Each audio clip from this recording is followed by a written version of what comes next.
नमस्कार दोस्तों, आप सभी का स्वागत है आपके अपने यूट्यूब चैनल शांति निकेतन में। आज जो हम यह वीडियो लेकर आए हैं यह हिंदी आलोचना से संबंधित है और उसमें भी प्रमुख आलोचकों पर यह वीडियो है। प्रमुख आलोचकों में आचार्य रामचंद्र शुक्ल, हजारी प्रसाद द्विवेदी, नंदुलारे वाजपेयी, डॉक्टर नगेंद्र, इसके अलावा रामविलास शर्मा, नामवर सिंह, रामस्वरूप चतुर्वेदी, विजय देव नारायण शाही पर यहाँ पर विस्तार से चर्चा की जाएगी इस वीडियो में। उम्मीद है आपको वीडियो अच्छा लगेगा और यह जो वीडियो है आपके असिस्टेंट प्रोफेसर परीक्षा के लिए बहुत ही ज़्यादा महत्वपूर्ण है। साथ ही अन्य परीक्षाओं में के लिए भी यह वीडियो महत्वपूर्ण है हिंदी विषय से संबंधित। ठीक है, तो आप यह वीडियो बहुत ही ज़्यादा इम्पॉर्टेंट है सभी हिंदी से जुड़े सभी परीक्षाओं के लिए, खास तौर पे क्योंकि आचार्य रामचंद्र शुक्ल से जुड़ी आलोचना तो हर परीक्षा में पूछता है। तो अगर आप इसके अलावा एक बात कहनी थी कि अगर आपको यह वीडियो अच्छा लग रहा है तो प्लीज़ वीडियो लाइक करिए ज़्यादा से ज़्यादा और चैनल को सब्सक्राइब करिएगा। इसके अलावा आलोचना के उद्भव और विकास तथा प्रमुख आलोचनात्मक जो कृतियां हैं उनसे संबंधित अगर आपको वीडियो देखना है तो एक वीडियो हमने अपलोड किया था बहुत पहले ही, उसकी लिंक यहाँ पे हम नीचे डिस्क्रिप्शन बॉक्स में दे दिए हैं, वो उसे आप देख सकते हैं। इसके अलावा जो अन्य रचनाएं बच रही हैं, कुछ पुस्तकों का हमने कुछ पुस्तकों से भी हमने रचनाओं को संग्रहित किया हुआ है, तो उस पर भी एक और वीडियो आ जाएगा, इसके जस्ट बाद वो वीडियो आएगा। तो एक तरीके से आपकी पूरी आलोचना, उद्भव, विकास, प्रमुख आलोचक, जितने भी आलोचनात्मक ग्रंथ हैं उस सारी चीज़ों पे एक टॉपिक पूरा क्लियर हो जाएगा। तो हमारा यही कोशिश है कि हम आपके सारे जो है टॉपिक को क्लियर करते हुए चलें, आपको भी ताकि आराम लगे, आपको भी मतलब मदद मिल सके। तो उम्मीद है आपको वीडियो अच्छा लगेगा। चलिए हम शुरू करते हैं। हमारे पहले आलोचक हैं आचार्य रामचंद्र शुक्ल। यहाँ पे हम देखेंगे, हमने कुछ पुस्तकों से, कुछ नोट्स से इसे संकलित किया हुआ है। तो यहाँ पे हम आचार्य रामचंद्र शुक्ल के बारे में देखेंगे। उससे पहले अगर हम बात करें, आचार्य रामचंद्र शुक्ल का स्थान जो है हिंदी आलोचना में सर्वोपरि है। हिंदी आलोचना को एक तरीके से कह सकते हैं भारतीय और पाश्चात्य समीक्षा सिद्धांतों में समन्वित करने का जो श्रेय है हमारे आचार्य रामचंद्र शुक्ल को ही दिया जाता है। ठीक है, इसके अलावा अगर हम बात करें तो इन्होंने इनके बारे में, इनके जो योगदान है आलोचना जगत के क्षेत्र में उसको ध्यान में रखते हुए हजारी प्रसाद द्विवेदी जी ने कहा है कि आचार्य शुक्ल हिंदी के गौरव थे। समीक्षा क्षेत्र में उनका न कोई प्रतिद्वंदी था और ना ही कोई उनके जीवन काल में था और ना अब उनके समक्ष कोई आलोचक है। यह इंपॉर्टेंट कथन है, आप सभी याद रखिएगा। अगर हम बात करें, थोड़ा पहले मोटा मोटा देख लेते हैं, तो आचार्य शुक्ल जी ने अपने लेखन की शुरुआत कविता से की और समापन इन्होंने रश्मिमांसा से किया। 1893 ईस्वी में उनकी पहली कविता छपी थी भारत और बसंत। दूसरी कविता सरस्वती पत्रिका में 1901 ईस्वी में सरस्वती पत्रिका में छपी थी मनोहर छटा। इनका प्रसिद्ध काव्य संग्रह था मधु स्रोत, जो कि नागरी प्रचारणी से प्रकाशित हुआ था। इनके निबंधों का 3 संग्रह है जो कि हिंदी साहित्य में अमर धरोहर के रूप में पाया जाता है। चिंतामणि भाग 1, चिंतामणि भाग 2 और चिंतामणि भाग 3। ठीक है, चिंतामणि के ये तीनों भाग जो हैं उनमें आचार्य रामचंद्र शुक्ल के निबंधों का संग्रह है। ठीक है, इसके अलावा अगर हम बात करें तो इनके चिंतन का समग्र आधार इन्हीं संग्रहों में प्रकाशित है। शुक्ल जी ने हिंदी सप्तसागर की भूमिका के रूप में प्रारंभ में हिंदी साहित्य के 900 वर्षों के इतिहास को स्पष्ट किया था। बाद में उसे इन्होंने 1929 ईस्वी में हिंदी साहित्य के इतिहास के नाम से प्रकाशित किया। ठीक है, तो ये कुछ बातें थी। इसके अलावा लगभग 14 वर्ष की अवस्था से ही, जब शुक्ल जी 14 वर्ष के थे तभी से ही इन्होंने एडिसन के एमए ऑन इमेजिनेशन का अनुवाद कल्पना का आनंद नाम से किया था। इसके अलावा इन्होंने माइनर हिट्स का अनुवाद राज्य प्रबंध शिक्षा, लाइट ऑफ एशिया का बुद्धचरित के नाम से अनुवाद किया। ठीक है, तो चलिए अभी फ़िलहाल हम शुरू करते हैं अपने वीडियो को।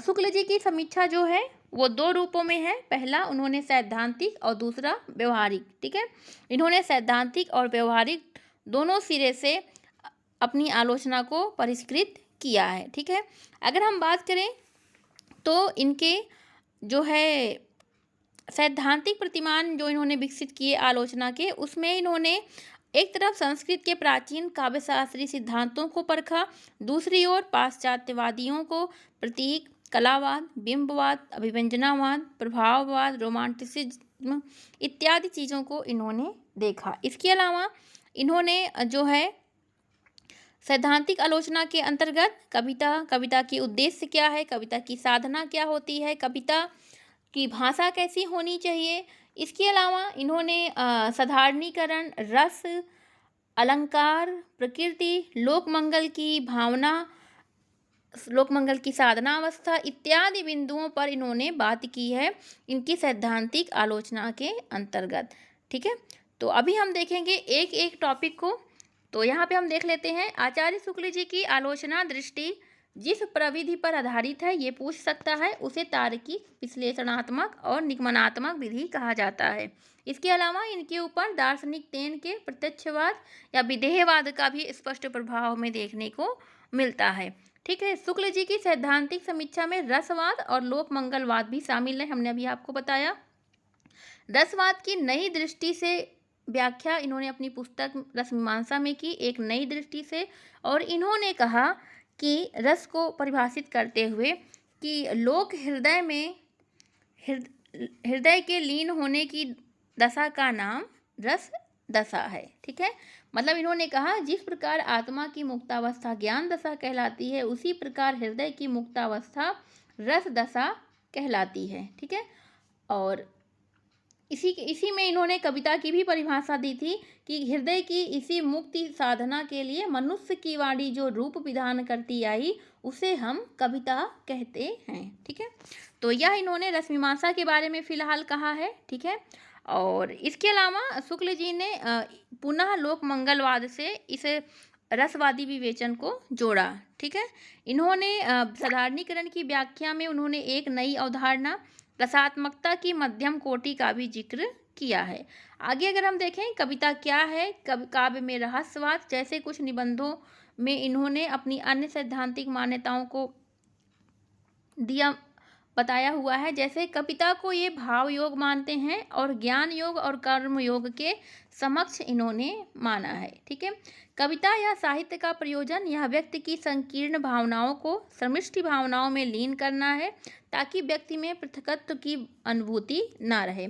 हम कहें तो इन्होंने एक तरीके से जो है कविता का उद्देश्य हृदय को लोक सामान्य भावभूमि तक पहुंचाना है, यानी जो बात लेखक कहना चाहता है वो लोक सामान्य तक पहुंच जाए। ठीक है, शुक्ल जी ने कविता की साधना को भाव योग कहा, ये हमने आपको बताया।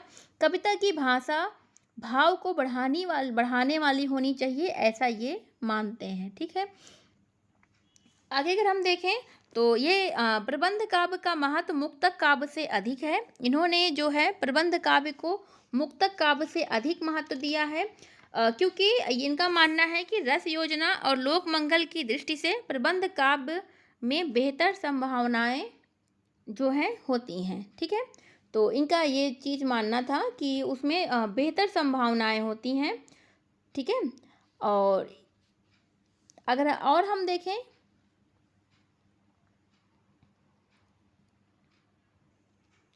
इन्होंने बिंबों को अधिक महत्व दिया और कहा कि कविता में अर्थ ग्रहण ही पर्याय नहीं होता, बिंब ग्रहण भी अपेक्षित होता है। ठीक है, इन्होंने काव्य में स्पष्टता को महत्व दिया और प्रतीकवाद और रहस्यवाद जैसी प्रवृत्तियों को सामान्यतः इन्होंने खारिज कर दिया है। ठीक है, इन्होंने जो है काव्य में स्पष्टता को महत्व दिया।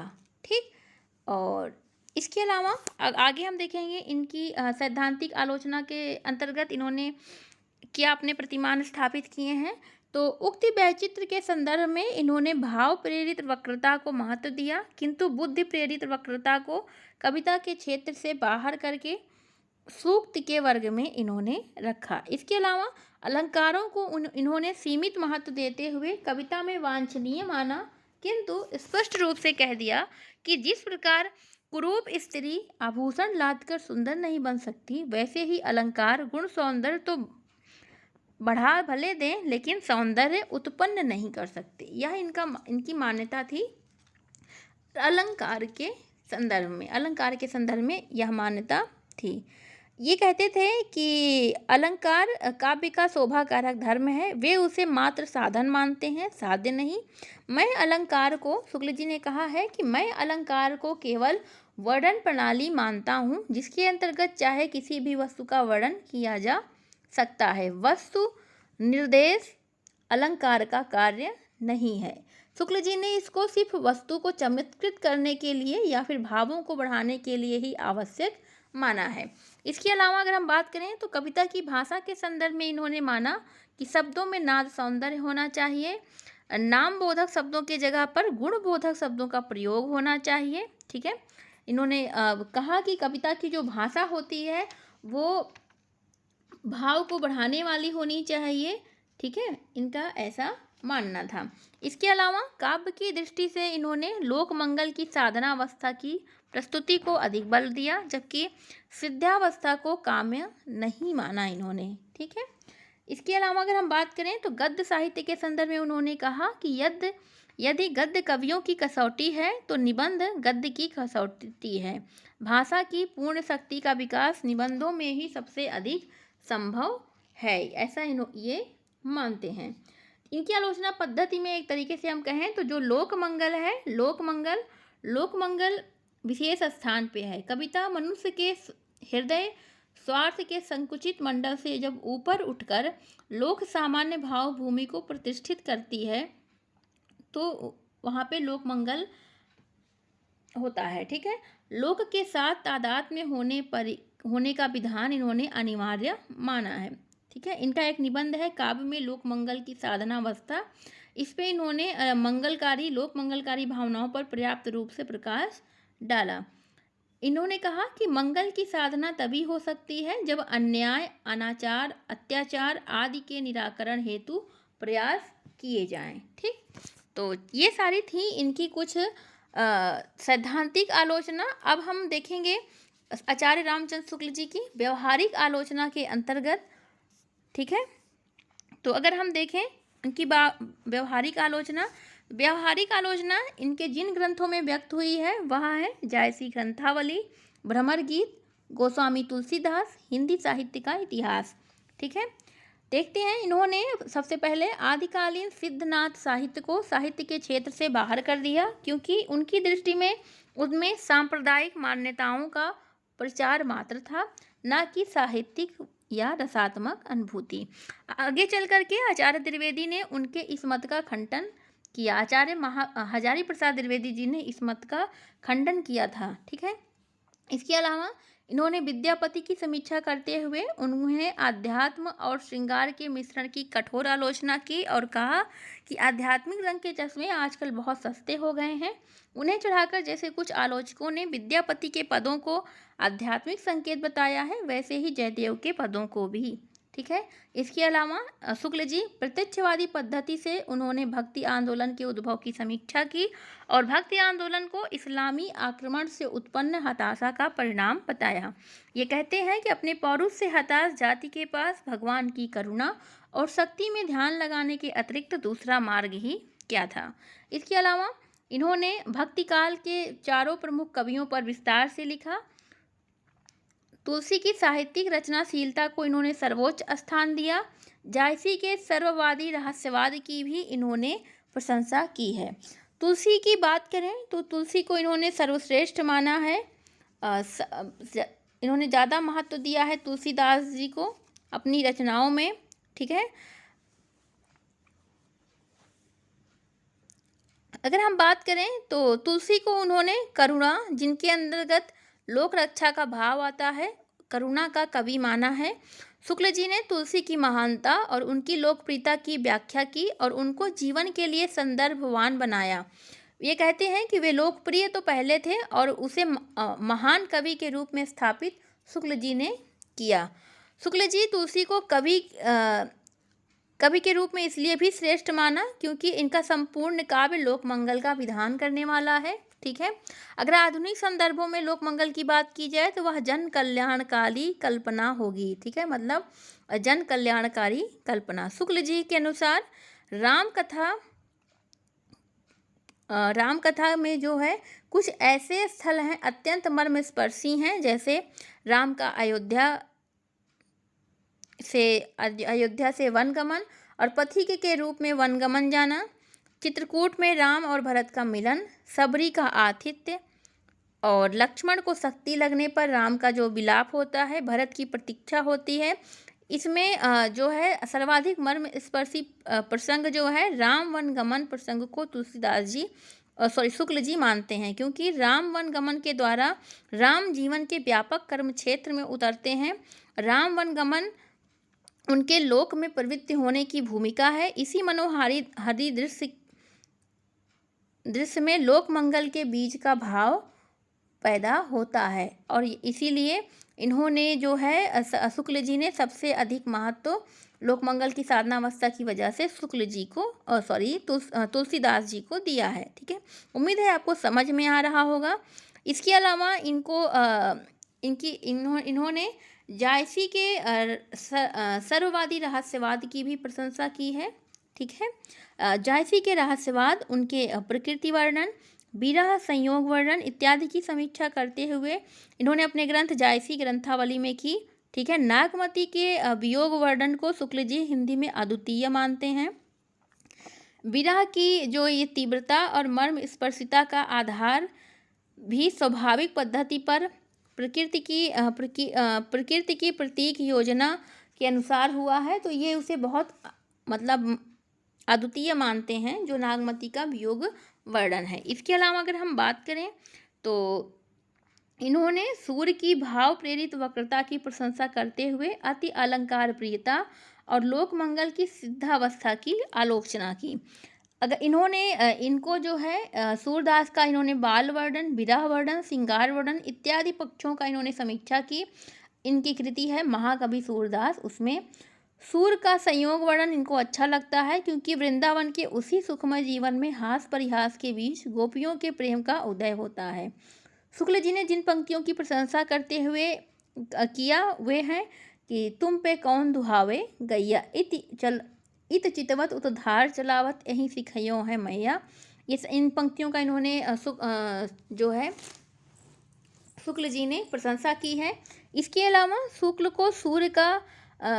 शुक्ल जी को सूर्य दास के प्रेम के अंतर्गत इन्होंने इन्हें पालन और रंजन का कवि माना है। जहाँ इन्होंने तुलसीदास जी को करुणा का कवि माना, जिसमें लोक रक्षा का भाव आता है, वहीं पे इन्होंने सूर्य को प्रेम का कवि माना, जिसके अंतर्गत लोक पालन लोक रंजन का भाव आता है। ठीक है, और इसके अलावा अगर हम बात करें तो इन्होंने कबीर के सामाजिक महत्व को मानते हुए भी उनके साहित्यिक क्षमताओं पर प्रश्न चिन्ह लगा दिया है। एक तरीके से कहें तो शुक्ल जी ने कबीर को एक तरीके से उपेक्षित ही कर दिया। कबीर पर ये अपना न्याय नहीं कर पाए हैं। कबीर की बारे में इन्होंने उतनी बातें नहीं की जो करनी चाहिए थी, तो ये एक तरीके से कबीर के प्रति पक्षपात कर गए हैं। अगला हम देखेंगे रीतिकालीन कवियों में उन्होंने केशवदास के उक्त वैचित्र और बिहारी की जीवन दृष्टि की आलोचना की और घनानंद की संवेदन क्षमता और भाषा क्षमता की प्रशंसा की। आधुनिक काल में अगर हम बात करें तो आधुनिक काल में वे भारतेंदु और उनके मंडल के सामाजिक साहित्यिक योगदान के प्रशंसक हैं। द्विवेदी युगीन स्वच्छंदतावादी काव्यधारा उन्हें अत्यंत प्रिय है। पंडित महावीर प्रसाद द्विवेदी द्वारा स्थापित भाषाई अनुशासन की उन्होंने प्रशंसा की, किंतु द्विवेदी जी के अनुशासनवाद और ईसाई संतों के फेंट समाटा के परिणाम स्वरूप उत्पन्न छायावादी काव्य उन्हें कोरा प्रतीकवाद और रहस्यवाद नजर आता है। ठीक है सॉरी तो ये कुछ बातें थी इनकी सैद्धांतिक और व्यवहारिक आलोचना। ये जो वीडियो है बहुत महत्वपूर्ण है, आप इसे ध्यान से पढ़िएगा, ध्यान से सुनिएगा। थोड़ा बड़ा हो सकता है लेकिन बहुत ही यूजफुल है। शुक्ल जी की आलोचना पद्धति की कमियां अगर हम देखें तो ये प्रबंध काव्य को अधिक महत्व देने के कारण मुक्तक काव्य को अधिक महत्व नहीं दे पाए जितना उसे मिलना चाहिए था। इसी कारण इन्होंने सूर्य और कबीर को उतना महत्व नहीं दिया जितना इन्होंने तुलसी और जायसी को दिया। इसके अलावा अपनी पारंपरिक अभिजात संस्कारों से ये मुक्त ना हो सके, जिसलिए इन्होंने कबीर के काव्य में वह महानता नहीं दिखाई क्योंकि बाद के आचार्य दिखाए। जैसे हजारी प्रसाद द्विवेदी।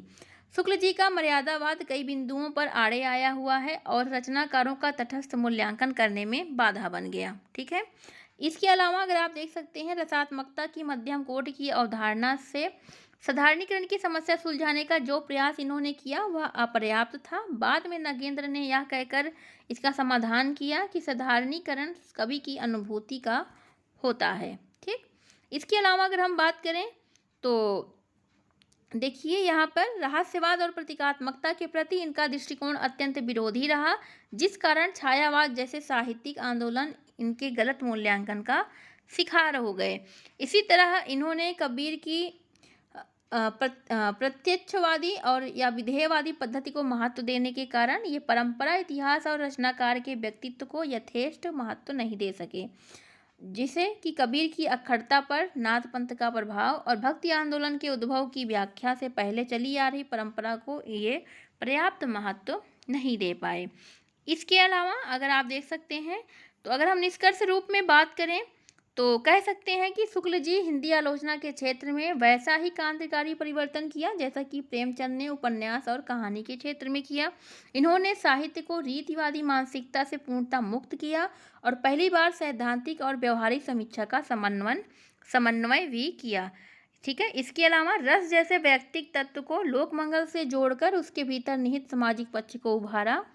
इन्होंने हिंदी समीक्षा को न केवल संस्कृत काव्य शास्त्र के मानदंडों से संबद्ध किया बल्कि अंग्रेजी समीक्षा के प्रतिमानों का भी पर्याप्त समन्वय किया। यही कारण है कि इतना समय बीत जाने के बाद भी इनकी जो समीक्षा है वो इतिहास में उसका महत्व आज भी अक्षुण्ण है।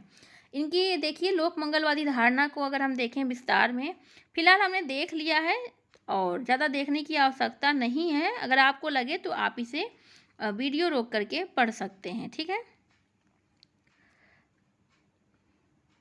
ठीक है।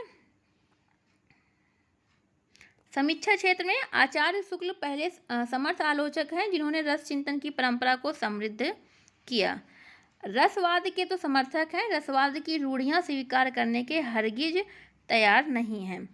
इनकी रुचि मूल रूप से लोक मंगलवाद में है और ना कि अलौकिक और आध्यात्मिक आनंद में। ठीक है। तो ये चीज़ आप ध्यान में रखिएगा। इसीलिए इन्होंने शुक्ल जी जानते थे कि अलौकिकता पर टिका हुआ यह सिद्धांत आधुनिक समाज को ग्राह्य नहीं होगा। जो रस सिद्धांत था उसमें जो निहित अध्यात्म तत्व था, उस कारण इन्होंने रस को लौकिक रूप में ग्रहण किया, ना कि अलौकिक रूप में। कविता क्या है? निबंध की शुरुआत में ही इन्होंने कहा है कि हृदय की मुक्तावस्था रसदशा कहलाती है। इसका अर्थ ही उन्होंने यह भी बताया कि जब व्यक्ति अपने स्वार्थ के घेरे से मुक्त होकर प्राणी मात्र या समस्त चराचर प्रकृति के साथ अपना एक लगाव महसूस करता है, तब उसे रसदशा प्राप्त होती है। इसी पे नामवर सिंह का भी कथन है, यहाँ पे आप देख सकते हैं, इम्पोर्टेंट है। आचार्य शुक्ल रस के प्राचीन तत्ववाद के प्रति बहुत आग्रहशील नहीं है। ठीक है। यह इनका कथन है। साधारणीकरण और व्यक्ति वैचित्रवाद काव्य में लोकमंगल की साधनावस्था जैसे निबंधों से स्पष्ट है कि उन्होंने रस को अपने युग की सामाजिक आवश्यकताओं के अनुरूप नई सामाजिक मान्यताओं का आधार प्रदान किया है। इसके अलावा हमने इनकी रस दशा वाली परिभाषा आपको बता ही दी है। ठीक है। कविता के दो प्रकार इन्होंने बताया, आनंद की साधनावस्था का काव्य और आनंद की सिद्धावस्था का काव्य। इसमें इन्होंने तुलसी को जोड़ा, इसमें इन्होंने सूरदास को जोड़ा। ठीक है। पहले प्रकार का काव्य लोकमंगल का काव्य जिसमें रामायण महाभारत रामचरितमानस आया। दूसरे में लोकरंजन का काव्य जिसमें आर्य सप्तशती, गाथा सप्तशती, गीत गोविंद रीतिकालीन काव्य आए। और इन्होंने सूरदास को रंजन का कवि कहा, भारतेंदु मंगल के कवि हैं, जबकि पद्मावत पूर्वार्ध लोकरंजन और उत्तरार्ध लोकमंगल है। ठीक है। ये आप छोटी छोटी बातें देखते रहिए। इसके अलावा देखिए सूरदास के श्रृंगार और वत्सल की इन्होंने अधिक प्रशंसा करने के बावजूद भी उन्हें लोकरंजन का ही कवि माना है। चलिए आगे हम देखेंगे। अगले हमारे जो आलोचक हैं वो हैं आचार्य हजारी प्रसाद द्विवेदी। आचार्य हजारी प्रसाद द्विवेदी को हम देखेंगे।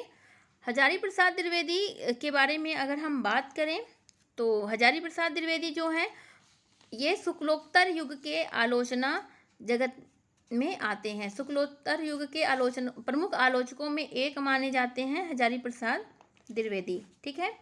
और ये एक सर्वाधिक प्रतिभा संपन्न आलोचक माने गए हैं अपने समय के। कुछ विद्वानों ने उनकी आलोचना दृष्टि को ऐतिहासिक आलोचना दृष्टि भी कहा है, ठीक है। आचार्य द्विवेदी आचार्य शुक्ल की तरह मूलतः आलोचक न होकर केवल कुछ प्रसंगों में आलोचना कर्म का निर्वाह करते हैं, ठीक।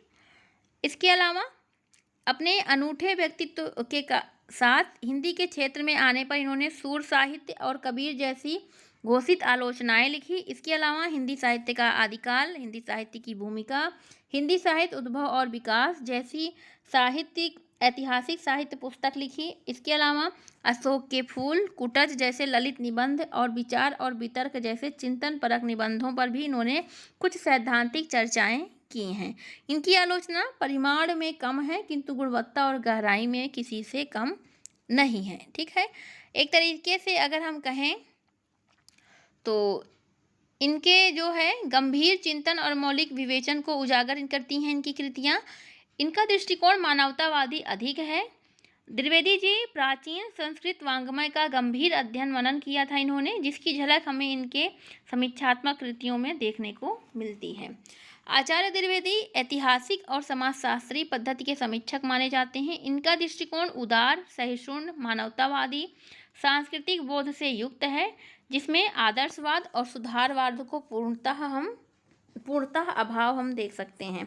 इसके अलावा कुछ विद्वानों का मत है द्विवेदी जी के विद्वान कहते हैं कि आचार्य शुक्ल के द्वारा जिस समीक्षा पद्धति का भवन तैयार किया गया था उसे सजाने और संवारने का कार्य आचार्य द्विवेदी जी ने किया। फलतः उनकी मान्यताएं आचार्य शुक्ल के प्रतिकूल नहीं अपितु उनकी मान्यताओं के अनुकूल और उनकी संपोषक थी। यदि यह कहा जाए कि शुक्ल जी जिस कार्य को आधा अधूरा छोड़कर चले गए थे उसकी पूर्ति आचार्य हजारी प्रसाद द्विवेदी जी ने की। इन्होंने हिंदी आलोचना को नवीन, औदार्यपूर्ण और वैज्ञानिक दृष्टि प्रदान की। डॉक्टर शंभुनाथ सिंह ने कहा है कि शुक्ल जी ने यदि हिंदी साहित्य को उसका इतिहास दिया तो द्विवेदी जी ने सचमुच उस साहित्य की भूमिका प्रस्तुत की है। इस तरह द्विवेदी जी ने उनके अधूरे कार्य को पूरा किया है। वस्तुतः ये दोनों व्यक्तित्व एक दूसरे के पूरक हैं, प्रतिद्वंदी नहीं, ठीक है। विद्वानों का एक वर्ग यह भी मानता है कि शुक्ल जी अपने वैष्णव संस्कारों, रसवादी दृष्टि, लोकमंगलकारी विचारधारा के कारण उस प्रकार की जो है तटस्थता नहीं रख पाए जैसा एक साहित्य के इतिहासकार या आलोचक के लिए अपेक्षित होती है, जबकि द्विवेदी जी में वह तटस्थता थी। इसीलिए वे कबीर की आलोचना में कबीर के साथ न्याय कर पाए हैं। तो ये सारी बातें हम देखते हुए चलेंगे। इसके अलावा अगर हम बात करें तो आलोचक की आलोचना मूलतः इस बात पर निर्भर करती है कि जीवन और साहित्य के प्रति आलोचक का दृष्टिकोण क्या है। इस संबंध में द्विवेदी जी ने कहा है कि मनुष्य की ही साहित्य का लक्ष्य है। उनकी दृष्टि में मनुष्य सृष्टि का सर्वश्रेष्ठ प्राणी है और सारी सृष्टि के मनुष्य अपनी परिस्थिति और बाह्य व्यक्तित्व के अंतरों के बावजूद मूलतः एक ही भाव संपदा को धारण करते हैं। इनका यह कथन था। इनकी सुनिश्चित धारणा है कि सब कुछ में मिलावट है, सब कुछ विशुद्ध है, शुद्ध है, केवल मनुष्य के दुर्दम जिजीविषा, ठीक। एक तरीके से इन्होंने मानवतावाद की स्थापना करते हुए हिंदी साहित्य के आलोचना जगत में प्रवेश किया, ठीक। मानवतावादी आलोचक होते हुए इन्होंने अनुभूति की अभिव्यक्ति को साहित्य का लक्ष्य नहीं माना। इन्होंने साहित्य का लक्ष्य जो है मनुष्य को माना है, ठीक है। आगे अगर हम देखें तो इन्होंने अपने साहित्यिक मान्यताओं में अपने पूर्ववर्ती विद्वान आचार्य शुक्ल से संपूर्ण दृष्टिकोण के स्तर पर मतभेद रखते हैं, ठीक। आगे अगर हम देखें तो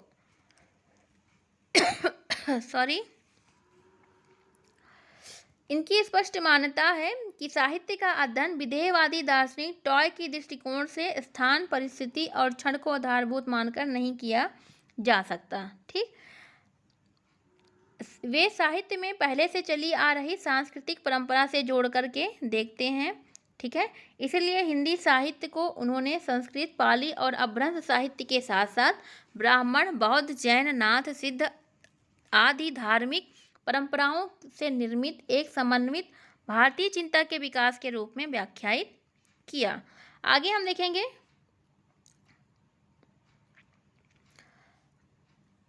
द्विवेदी जी की साहित्यिक दृष्टि में एक और नैर्तर्य का महत्व है तो दूसरी ओर अखंडता और संश्लिष्टता का।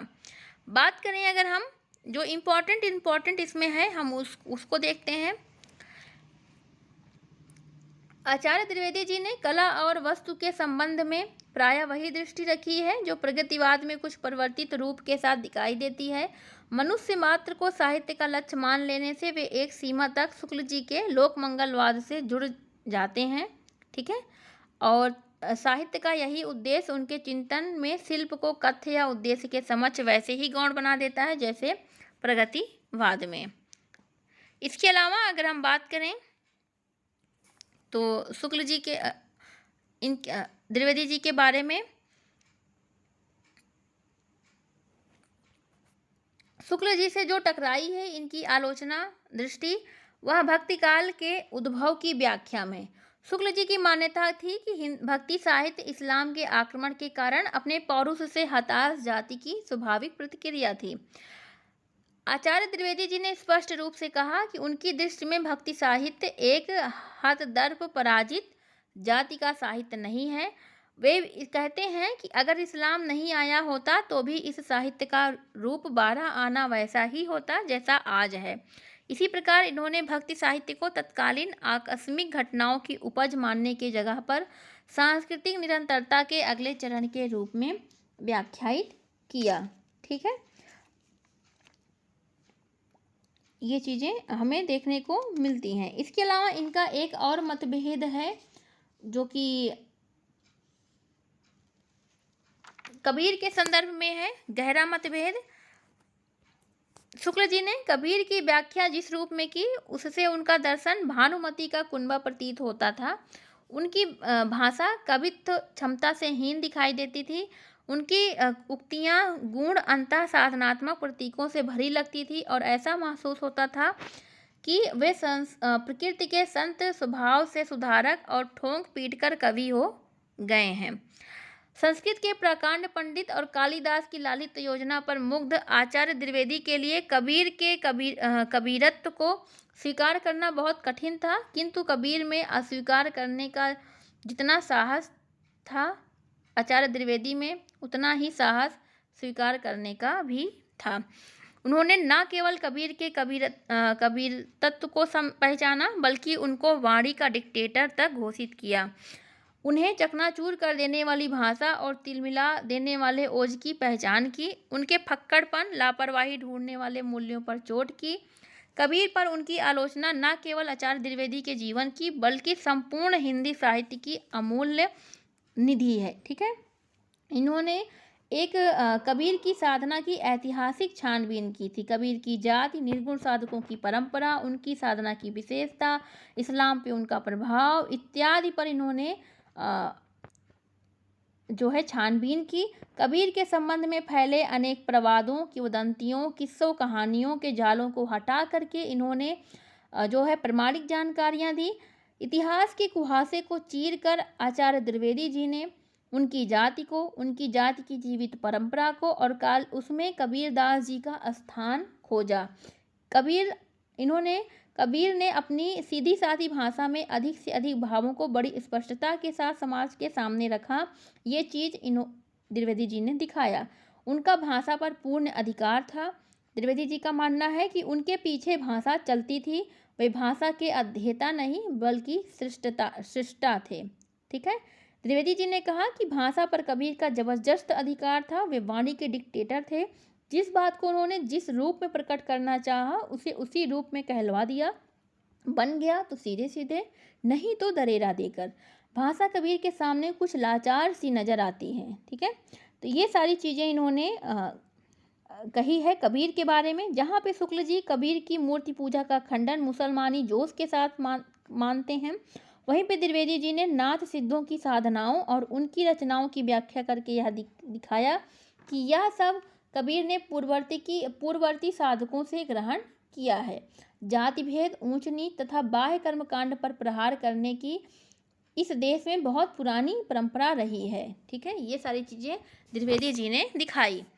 आगे अगर हम बात करें तो सूरदास, इन्होंने सूरदास के सूरसागर के लिरिकल या गीति काव्यात्मक पक्ष को महाकाव्यात्मक दर्जा दिया है। ठीक है, इसके अलावा इन्होंने प्रेमचंद के महत्व को भी पहचाना।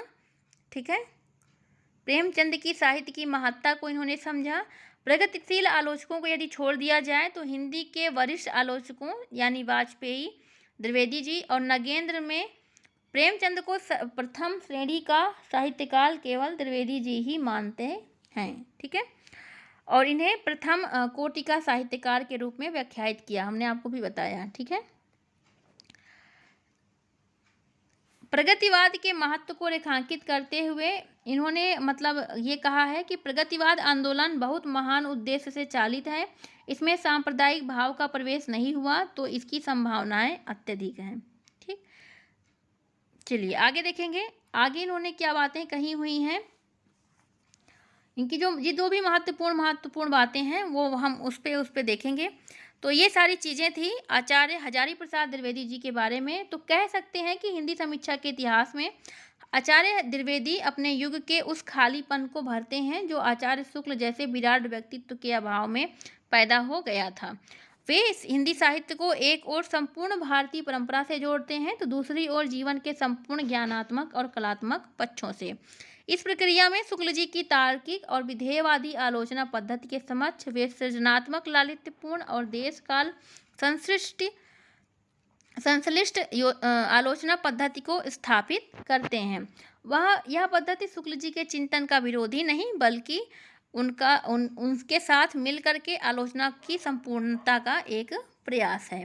तो यह था जो हमारा आलोचना दृष्टि आचार्य हजारी प्रसाद द्विवेदी से संबंधित। अब जो हमारी आलोचना दृष्टि है वह नंद दुलारे वाजपेयी से संबंधित है। नंद दुलारे वाजपेयी से संबंधित हम विभिन्न मतों को देखेंगे। हमारे अगले जो आलोचक हैं नंद दुलारे वाजपेयी। नंद दुलारे वाजपेयी हिंदी की स्वच्छंदतावादी समीक्षा के महत्वपूर्ण स्तंभ हैं। इन्होंने समीक्षा क्षेत्र में यद्यपि द्विवेदी युग में ही पदार्पण किया था लेकिन इनकी समीक्षा का वास्तविक विकास हमें शुक्लोत्तर युग में देखने को मिलता है। इनकी प्रमुख आलोचनात्मक पुस्तकें हैं हिंदी साहित्य 20वीं शताब्दी, आधुनिक साहित्य, कवि निराला, जयशंकर प्रसाद, महाकवि सूरदास, सुमित्रा नंदन पंत, नई कविता नए संदर्भ, नया साहित्य नए प्रश्न इत्यादि। इन्होंने न केवल सैद्धांतिक एवं व्यवहारिक दोनों प्रकार की आलोचनाओं में अपनी क्षमता का प्रदर्शन किया बल्कि इन्होंने आलोचना के भिन्न दृष्टिकोणों को समन्वित करके एक समन्वयवादी समीक्षा पद्धति को विकसित किया जिसमें स्वच्छंदतावाद एवं कलावाद, मार्क्सवाद एवं अध्यात्मवाद सभी परस्पर घुल मिल गए हैं। अगर हम बात करें तो वाजपेयी जी ने सैद्धांतिक समीक्षा पर या काव्यशास्त्र के सिद्धांतों पर बहुत कम विवेचन किया है। सामान्यतः उनके व्यवहारिक आलोचना की पुस्तकों में ही कुछ प्रसंग हमें देखने को मिल जाते हैं। इनकी पुस्तक हिंदी साहित्य 20वीं शताब्दी की भूमिका में उन्होंने स्पष्ट रूप करते हुए कहा कि वे आलोचना में 7 बातों का ध्यान रखते हैं। किन किन? कवि की अंतःवृत्तियों का अध्ययन, कलात्मक सौष्ठव का अध्ययन, तकनीक या शैली का अध्ययन, समय और समाज तथा उनकी प्रेरणा का अध्ययन, कवि की जीवनी एवं रचना पर उसके प्रभाव का वर्णन, कवि के दार्शनिक, सामाजिक और राजनैतिक विचारों का अध्ययन, काव्य के जीवन संबंधी सामंजस्य और संदेश का अध्ययन। विशेष रूप से बात यह है कि इन 7 का क्रम अधिक महत्वपूर्ण से कम महत्वपूर्ण की ओर है जिससे स्पष्ट है कि कवि की अनुभूति, कलात्मक सौष्ठव और शिल्प का महत्व इनके लिए ज़्यादा है, रचना के सामाजिक प्रभाव जैसे पक्षों का महत्व कम। ठीक, इसके अलावा अगर हम बात करें तो वाजपेयी जी अपने समय के सभी भारतीय एवं पश्चिमी सिद्धांतों के गहरे अध्येता हैं। इन्होंने आधुनिक साहित्य की भूमिका में स्पष्ट करते हुए 4 समीक्षा पद्धति से बचने की बात की। पहला, व्यक्तिक मनोविज्ञान पर आधारित समीक्षा पद्धति जिस पर फ्रायड, एडलर और युंग का प्रभाव है। मार्क्सवादी समीक्षा पद्धति, कला विज्ञानवादी प्राचीन परंपरा उपयोगितावादी या नीतिवादी समीक्षा पद्धति, जिसका समर्थन आई ए रिचर्ड्स और भारत में आचार्य शुक्ल ने अंशतः किया। इनसे इन्होंने बचते हुए समन्वयवादी विचार प्रस्तुत करना चाहते हैं ताकि किसी भी रचना की समीक्षा सभी पक्षों के स्तर पर हो सके। ठीक है। इसके अलावा सैद्धांतिक समीक्षा में भारतीय रस सिद्धांत को इन्होंने स्वीकारा तो है, किंतु उस रूप में नहीं जिस रूप में पारंपरिक काव्यशास्त्र में माना गया। इन्होंने इसकी व्याख्या आनंद और आह्लाद के रूप में की और स्पष्ट रूप से कहा कि रसानुभूति को ब्रह्मानंद सहोदर और वेदांतर स्पर्श शून्य कहकर उसे अलौकिक बना देने का प्रयास गलत है। इनके अनुसार रस का अर्थ कला मात्र का आनंद है, जिसमें न केवल रस, रसाभास, भावाभास, भाव संधि, भाव सबलता आदि 8 स्थितियां मानी गई हैं। ठीक है, ये इनका मानना था। ठीक है। अलंकारों के संदर्भ में अगर हम बात करें तो इनकी धारणा शुक्ल जी के ही समान है और वे साफ साफ कहते हैं कि अलंकार रस सिद्धि के सिर्फ साधन मात्र हैं, साध्य नहीं। वाजपेयी जी ने कहा है कि कविता अपने उच्चतम स्तर पर पहुंचकर अलंकार विहीन हो जाती है। उस समय उसके प्रवाह में अलंकार, ध्वनि, वक्रोक्ति न जाने कहाँ बह जाते हैं और सारे संप्रदाय न जाने कैसे मटिया मेट हो जाते हैं। इसके अलावा वाजपेयी जी ने रचना और आलोचना के संबंधों को भी स्पष्ट किया। इनके अनुसार रचना में भावनाओं के परिष्कार और जीवन को गहराई से समझने की क्षमता तो होनी ही चाहिए, किंतु आलोचना या नैतिक मानदंड किसी भी अर्थ में रचना के नियंत्रक बन जाए यह उचित नहीं है। रचना उपदेश न बन जाए, इसलिए आवश्यक है कि रचना की स्वायत्तता बनी रहे। यह तो थी इनकी कुछ सैद्धांतिक आलोचना दृष्टि। अब हम बात करेंगे इनकी कुछ व्यवहारिक आलोचना दृष्टि की। नंद दुलारे वाजपेयी का महत्व जितना सैद्धांतिक आलोचना को लेकर है, उससे कहीं ज़्यादा व्यवहारिक आलोचना के कारण। ये पहले समर्थ आलोचक हैं जिन्होंने शुक्ल जी की मान्यताओं से टकराने का साहस किया और ऐसा विशेष रूप से 2 संदर्भ में हुआ, सूरदास के संदर्भ में और छायावाद के संदर्भ में। महाकवि सूरदास नामक इनका जो है व्यवहारिक आलोचना ग्रंथ, उसमें वाजपेयी जी ने सूर साहित्य की प्रभावशाली समीक्षा प्रस्तुत की। वे कहते हैं कि गौचारण जीवन की घटनाएं मूलतः कथा प्रधान होती हैं, किंतु सूर ने उन कथात्मक प्रसंगों को अपनी अनूठी क्षमता से भावगीतों में रूपांतरित कर दिया है। आचार्य शुक्ल के से असहमति इस बात पर है कि जहां आचार्य शुक्ल ने गोपियों के विरह को गंभीरता से रहित माना था, वहीं वाजपेयी जी ने गोपियों के वियोग में निहित मनोवैज्ञानिक गंभीरता को पहचाना और प्रस्तुत किया। इसके अलावा इनका सबसे महत्वपूर्ण छायावाद संबंधी विवेचन है, जिसमें इन्होंने 2-3 जगह पर यह शुक्ल जी से असहमत भी दिखाई देते हैं, क्योंकि शुक्ल जी मानते थे कि कविता में मार्मिक तथ्य होने चाहिए जो सामान्यतः व्यक्ति के आंतरिक बोध में शामिल है। वे रहस्यवादी अनुभूति को कविता का शत्रु मानते थे। इसके विपरीत वाजपेयी जी ने माना कि स्थूल अनुभूति से बेहतर कभी कभी आध्यात्मिक और रहस्यवाद अनुभूति होती है।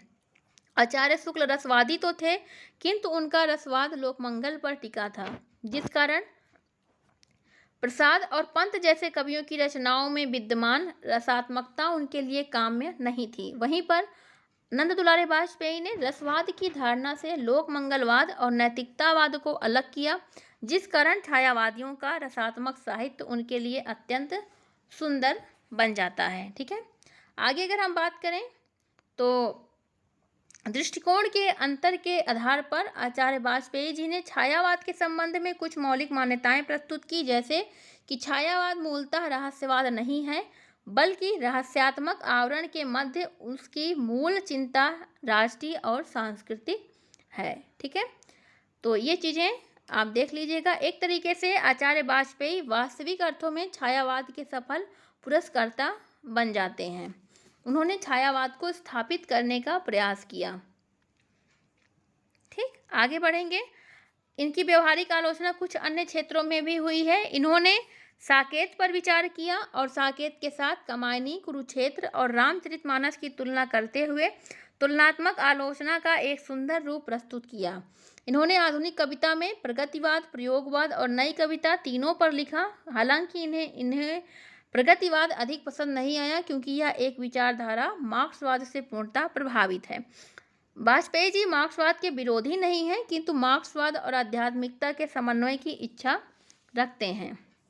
ठीक है, इन्होंने मार्क्सवादी दर्शन में ऐसी कोई बात नहीं जो हमारे नैतिक उन्नति में बाधक बने, और ना ही हमारे आध्यात्मिक दर्शन में कोई ऐसी बात है जो सामाजिक विकास को अवरुद्ध करे। उन्होंने प्रयोगवाद पर लिखा, किंतु प्रयोगवाद उन्हें बैठे ठाले पका धंधा दिखाई दिया। ठीक है, ये इम्पोर्टेंट है। उन्होंने प्रेमचंद पर भी बात की, किंतु प्रेमचंद के अति सामाजिक दृष्टिकोण के प्रति नापसंदगी इन्होंने जाहिर करते हुए उन्हें द्वितीय कोटि का रचनाकार माना, तथा इस शिव शब्द को हम व्यर्थ समझकर निकाल देना चाहते हैं। सत्य एवं सुंदर पर्याप्त है। उन्होंने अज्ञेय के शेखर एक जीवनी की भी आलोचना की और शेखर और शशि के संबंध को अनैतिक और अनुपयोगितावादी माना। ठीक है, गोदान के संबंध में इन्होंने दो बातें कही। महाकाव्यात्मक उपन्यास संज्ञा का इन्होंने विरोध किया, और शहरी और ग्रामीण कथा के जोड़ को इन्होंने शिल्पगत दोष माना। उन्हें ये दोनों एक ही मकान के दो किराएदार की तरह दिखाई दिए हैं। तो ये सारी इंपॉर्टेंट बातें थी। इनकी आलोचनात्मक सीमाओं की हम बात करें तो सैद्धांतिक आलोचना पर व्यवस्थित रूप से इन्होंने कुछ नहीं लिखा। साहित्य की समीक्षा में सामाजिक सौदेश्यता को नज़रअंदाज करते दिखते हैं। शिल्प को अधिक महत्व देने के कारण रूपवाद के बिंब के आसपास नहीं पहुंच पाए। ठीक है, उपन्यास साहित्य पर कलम तो चलाई पर परिपक्व दृष्टि प्रस्तुत नहीं कर पाए, इसीलिए इन्होंने प्रेमचंद को द्वितीय कोटि का रचनाकार माना। ठीक है, प्रगति प्रयोग और नई कविता पर भी कलम चलाई, किंतु एक तरफा दृष्टिकोण से ये भी नहीं बच पाए। ठीक है, इसके अलावा ये अन्य कई सारे बिंदुओं पर अंतर विरोधों के शिकार हो जाते हैं, जैसे प्रसाद के उपन्यास कंकाल पर भी इन्होंने, और वहीं पे प्रयोगवाद को इन्होंने बैठे ठाले का धंधा कहा। ठीक है, वहीं पे प्रेमचंद की आलोचना में नैतिक एवं सामाजिक आग्रहों से ये बचना चाहते हैं। तो ये बातें थी नंद दुलारे वाजपेयी के बारे में। अगले जो हमारे जो हैं आलोचक हैं वो हैं डॉक्टर नगेंद्र। डॉक्टर नगेंद्र पर अब हम बात करेंगे।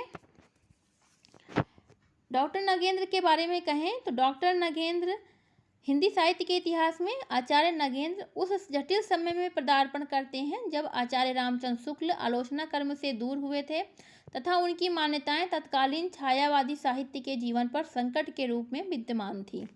शुक्ल जी की मान्यताओं के विरोध में स्वच्छंदतावादी आलोचकों की एक बृहद तई उभरी थी, जिसमें नंद दुलारे वाजपेयी, शांतिप्रिय द्विवेदी के साथ डॉक्टर नगेंद्र को भी शामिल किया जाता है। मूल रूप से इनका जो योगदान है छायावाद के महत्व की स्थापना से शुरू होकर के वैश्विक साहित्य शास्त्र के निर्माण के प्रयास तक जाता है। ठीक है, अगर हम देखें तो हिंदी साहित्य के इतिहास में आचार्य नगेंद्र उस जटिल समय में पदार्पण करते हैं जब आचार्य शुक्ल आलोचना कर्म से दूर हुए, जो कि हमने बताया। ठीक है, इसके अलावा अगर हम बात करें तो डॉक्टर नगेंद्र अपने मूल दृष्टिकोण में रसवादी और व्यक्तित्ववादी आलोचक हैं। रसवादी होने का अर्थ है वे साहित्य और अन्य कलाओं का उद्देश्य रस की निष्पत्ति और साधारणीकरण मानते हैं। ठीक है,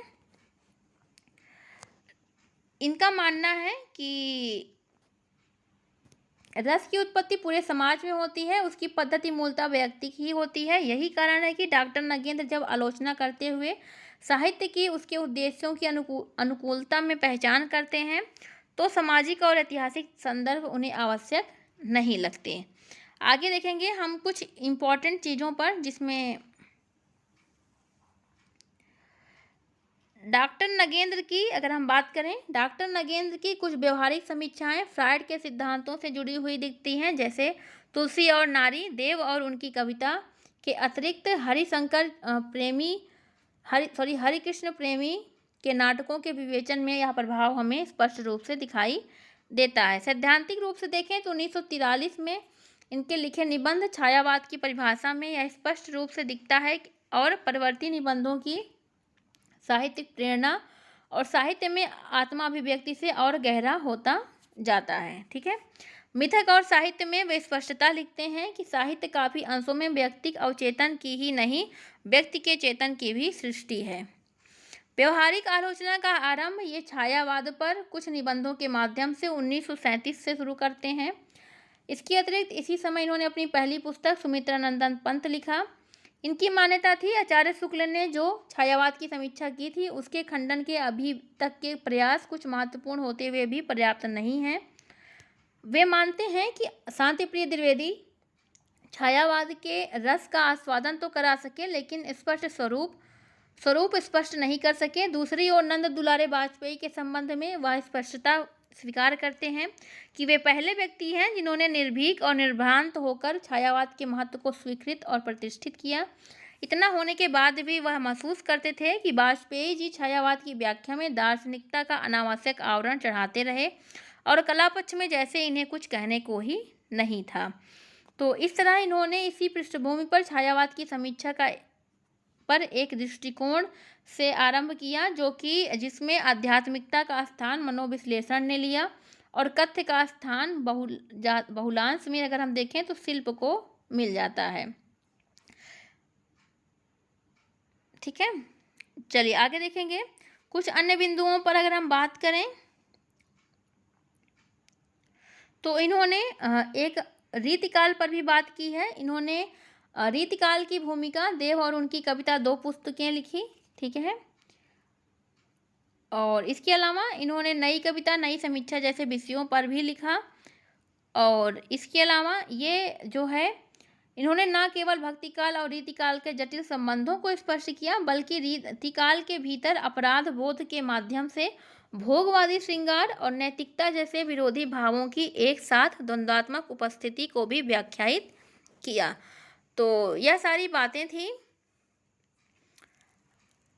इनकी जितनी व्यवहारिक समीक्षा है इम्पोर्टेंट उतनी उससे कहीं ज़्यादा सैद्धांतिक समीक्षा के कारण ये प्रसिद्धि इन्होंने प्राप्त की हुई है। ठीक है, इन्होंने रिचर्ड्स की पुस्तक प्रिंसिपल ऑफ लिटरेरी क्रिटिसिज्म से प्रभावित होकर के साहित्य में कल्पना का उपयोग नामक का अपना सैद्धांतिक निबंध लिखा। ठीक है, चलिए आगे देखेंगे हम। आगे कुछ इम्पोर्टेंट ज़्यादा नहीं है। देखिए, एक इनकी महत्वपूर्ण पुस्तक थी रस सिद्धांत, जिसमें इन्होंने साधारणीकरण की एक मौलिक और महत्वपूर्ण व्याख्या की। हमने आपको बताया ही था। ठीक है, ये आप देख लीजिए।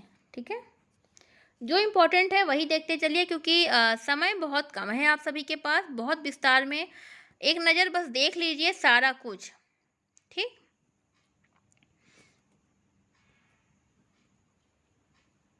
इसके अलावा इन्होंने शैली विज्ञान, मिथक और साहित्य का समाजशास्त्र जैसे नवीन और गंभीर विषयों पर भी बात की। ठीक है, चलिए आगे देखें। समग्र रूप में हम कह सकते हैं एक तरीके से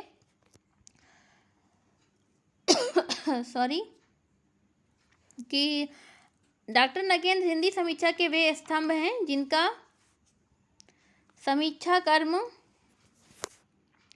परिमाण, अनुशासन, निरंतरता और गुणवत्ता सभी दृष्टियों में अत्यधिक महत्वपूर्ण है। ठीक है, इन्होंने न केवल छायावाद के लिए आवश्यक सैद्धांतिक और व्यवहारिक समीक्षा के प्रतिमान दिए बल्कि रीतिकाव्य जैसे उपेक्षित प्रसंग को समझाने का भगीरथ प्रयास भी किया है। ठीक है, तो चलिए अब हम देखेंगे रामविलास शर्मा को, उनकी आलोचना दृष्टि को देखेंगे। उन्होंने किन किन बिंदुओं पर बात की हुई है अपनी, वो हम देखेंगे यहाँ पे।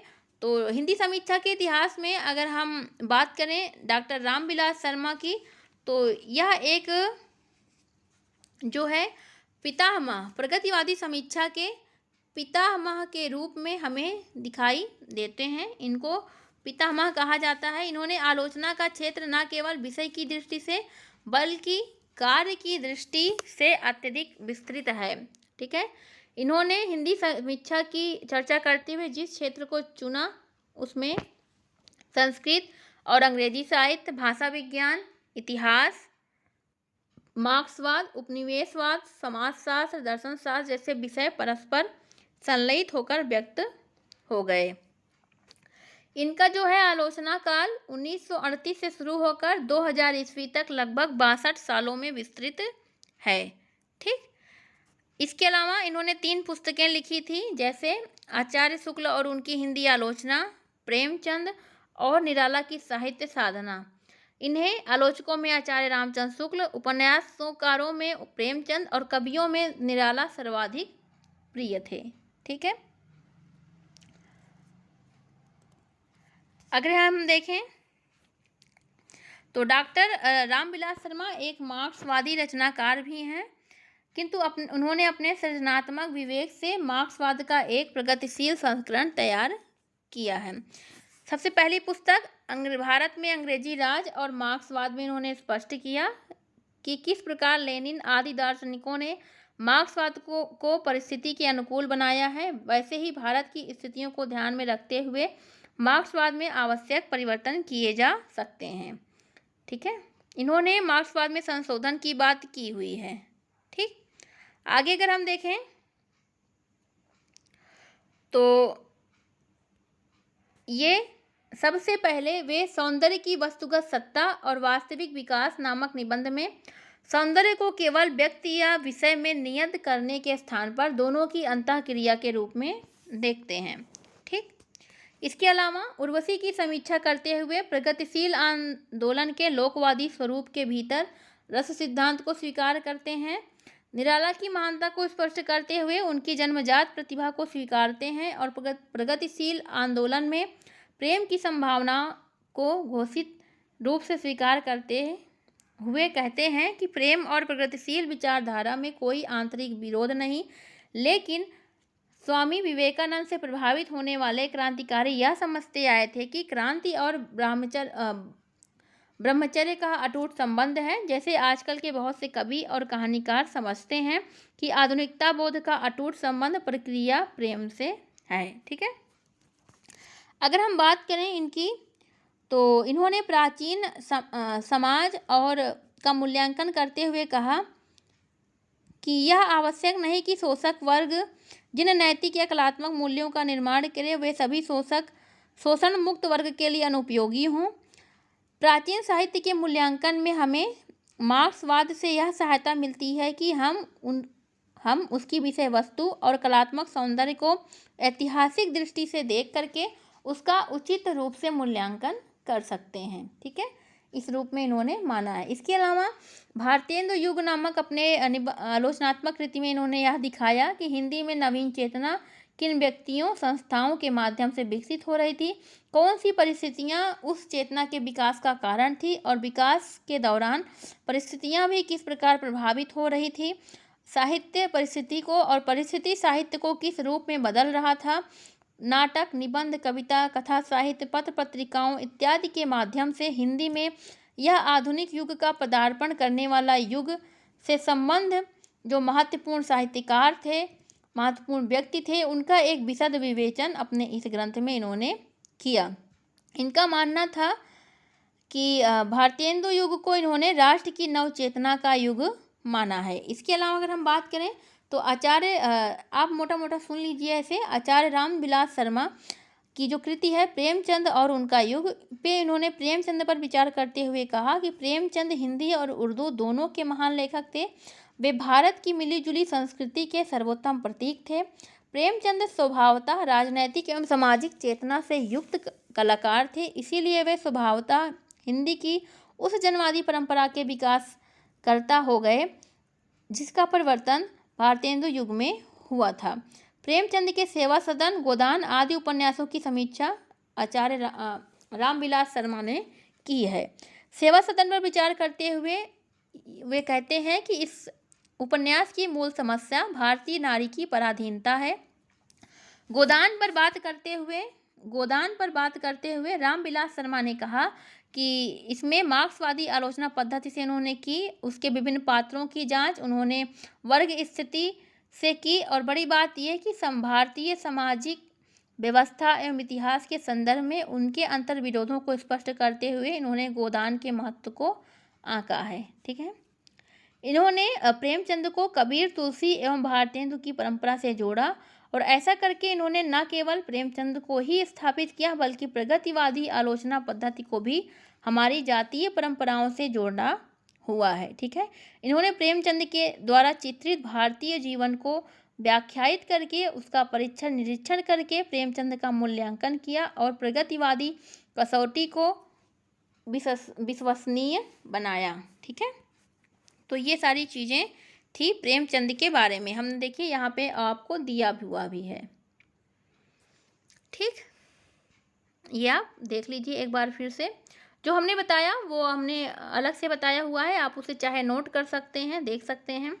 इसके अलावा अगर हम बात करें तो निराला की साहित्य साधना, इनकी आलोचना का चरम बिंदु है निराला की साहित्य साधना। इसमें इन्होंने निराला के व्यक्तित्व, उनकी निर्माणात्मक परिस्थितियों की समीक्षा की हुई है। बात करें तो ये निराला के काव्य सर्जना, उनकी रचना प्रक्रिया, भाषा और उनके व्यक्तित्व के समग्र पहलुओं को उजागर करते हैं और एक कवि के रूप में उन्हें प्रतिष्ठित करने का महत्वपूर्ण भूमिका का निर्वाह इन्होंने किया है। डॉक्टर रामविलास शर्मा कहते हैं कि निराला की कविता समझने के लिए किसी रहस्यवाद या छायावाद और फिलॉसफी में पारंगत होने की आवश्यकता नहीं है। कविता हृदय की भाषा है, उसे रस लेने के लिए भावों को सभ्य बनाना चाहिए। उनकी कविता के स्वाद को सुशिक्षित बनाना चाहिए, अपनी कविता के स्वाद को सुशिक्षित बनाना चाहिए। डॉक्टर रामविलास शर्मा ने निराला के काव्य में सौंदर्य ढूंढने का प्रयास किया। उन्होंने दिखाया कि निराला का सौंदर्य आनंद ब्रह्मानंद का सहचर है। सौंदर्य या वासना की तृप्ति की परिणति शांति में होती है, जहाँ किसी प्रकार की इति भीति नहीं रहती। यह निराला की भौतिकता की आध्यात्मिकता है। निराला जी का काव्य तो महान था, लेकिन उसे हम सभी के लिए महान रामविलास शर्मा जी ने बनाया। ठीक है, इसके अलावा अगर हम देखेंगे तो ये रामविलास शर्मा के बारे में इन्होंने अपनी बात की है, निराला के बारे में इन्होंने रामविलास शर्मा जी ने बात की है। ये निराला को शक्ति, ऊर्जा और ओज के रचनाकार मूलतः माना गया है, किंतु डॉक्टर शर्मा ने उनके साहित्य का गहरा विश्लेषण करके उनके करुणा को उनके मूल भाव के रूप में प्रतिष्ठित किया और उन्हें पश्चिम के महान ट्रेजेडी लेखन की परंपरा से भी संबद्ध किया है। ठीक है, तो ये आप इसे देख सकते हैं। इसके अलावा अगर हम बात करें, ये देखिए सेवा सदन पे इन्होंने भारतीय नारी की पराधीनता का पर्दाफाश करने वाला उपन्यास कहा। गोदान को ग्रामीण शहरी कथाओं की मेहनत की दुनिया और मुनाफे की दुनिया का अंतर बताया इसमें इन्होंने। ठीक है, आगे अगर हम देखें, इन्होंने भारतेंदु युग, जो हमने अभी बताया कि भारतेंदु युग में इन्होंने भारतेंदु और उस समय के युगीन लेखकों के महत्व को अंकन किया। महावीर प्रसाद द्विवेदी और उनका युग नामक अपनी कृति के माध्यम से इन्होंने महावीर प्रसाद द्विवेदी के आर्थिक और अन्य विषयों के विश्लेषण को महत्व दिया। उन्होंने अपने समसामयिक साहित्यकारों में भी वृंदावन लाल वर्मा, केदारनाथ अग्रवाल, नागार्जुन के महत्व का अंकन किया है। ठीक है, प्रयोगशील कविता से प्रेम न होते हुए भी अज्ञेय, शमशेर और मुक्तिबोध का मार्मिक विश्लेषण ये करते हैं। ठीक है, इसके अलावा अगर हम बात करें तो इन्होंने आचार्य रामचंद्र शुक्ल और उनकी आलोचना पर भी बात करते हुए आलोचना शुक्ल जी के उनके लोक हृदय में लीन होने की कसौटी पर जोर देते हुए उनके अंतर्विरोधों को भी उजागर किया। शुक्ल जी के छायावादी कविता के विरोधी होने के संदर्भ में डॉक्टर रामविलास शर्मा ने संक्षिप्त शब्दों में शुक्ल जी की रुचि के बारे में साफ साफ कहा कि शुक्ल जी रीतिकालीन चमत्कार के प्रेमी नहीं, वह द्विवेदी जी तथ्यवाद के हिमायती नहीं, वह छायावादियों की अतिशय लाक्षणिकता के समर्थक भी नहीं। उनका दृष्टिकोण इन सब की अपेक्षा ज़्यादा संतुलित है, क्योंकि उनके कलात्मक विवेचन का आधार वाल्मीकि, भवभूति और तुलसी की कविता है। दूसरे उत्थान की कविता का विवेचन करते हुए उन्होंने नैसर्गिक स्वच्छंदता की मांग की। ठीक है, यह सच्ची रोमांटिक कविता के लिए लोकगीतों को आधार बनाना जरूरी समझते थे। तो डॉक्टर रामविलास शर्मा ने इतिहासकार के रूप में भी शुक्ल जी की समीक्षा की। ठीक है, चलिए, भाषा के प्रति अपना दृष्टिकोण स्पष्ट करते हुए कहते हैं कि भाषा एक हथियार है जिससे हम प्रतिगामी की शक्ति पर प्रहार कर सकते हैं। क्रांति के लिए आवश्यक है कि अपनी शत्रु रूपी प्रतिगामी शक्तियों को पहचानना। ठीक है, समाज परिवर्तन में भाषा की महत्वपूर्ण भूमिका को मार्क्स ने पहचाना था। हिंदी में निराला जी ने भाषा के बंधन को तोड़ा और प्रगतिशीलता की ओर अग्रसर हुए। ठीक। इसके अलावा नई कविता के प्रति इनका रुख नकारात्मक है, जिस कारण यह नई कविता के प्रति न्याय नहीं कर पाए हैं। आगे अगर हम देखें तो यहाँ पर आप कुछ चीज़ों पे देख सकते हैं। समग्र रूप में कहा जाए तो इन्होंने विस्तार और गहराई की दृष्टि से वे अप्रतिम हैं ही। अपने मौलिक चिंतन और लोकबद्ध मान्यताओं के कारण प्रगतिशील समीक्षा के पितामह बन जाते हैं। ठीक। इनकी एक है डॉक्टर रामविलास शर्मा की हिंदी जातीय समीक्षा दृष्टि, तो इसे आप देख लीजिएगा। ठीक है, आप इसे देख लीजिएगा क्योंकि अभी बहुत समय हो जाएगा। यहाँ पे आप एक बार रोक के इसको बस थोड़ा सा पढ़ लीजिए क्या है। ठीक, बस चलिए आगे देखेंगे हम। अगले हैं हमारे आलोचक नामवर सिंह।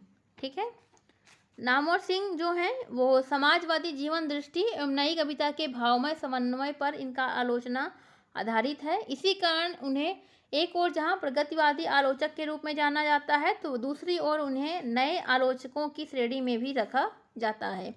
उन्होंने पूर्ववर्ती आलोचकों से उनकी पृथकता यह है कि उन्होंने नई कविता के प्रति सहानुभूतिपूर्ण रुख अपनाया।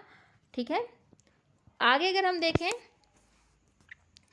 तो इन्होंने प्राचीन साहित्य के साथ साथ नए हिंदी कवियों और लेखकों को भी अपनी आलोचना का विषय माना है।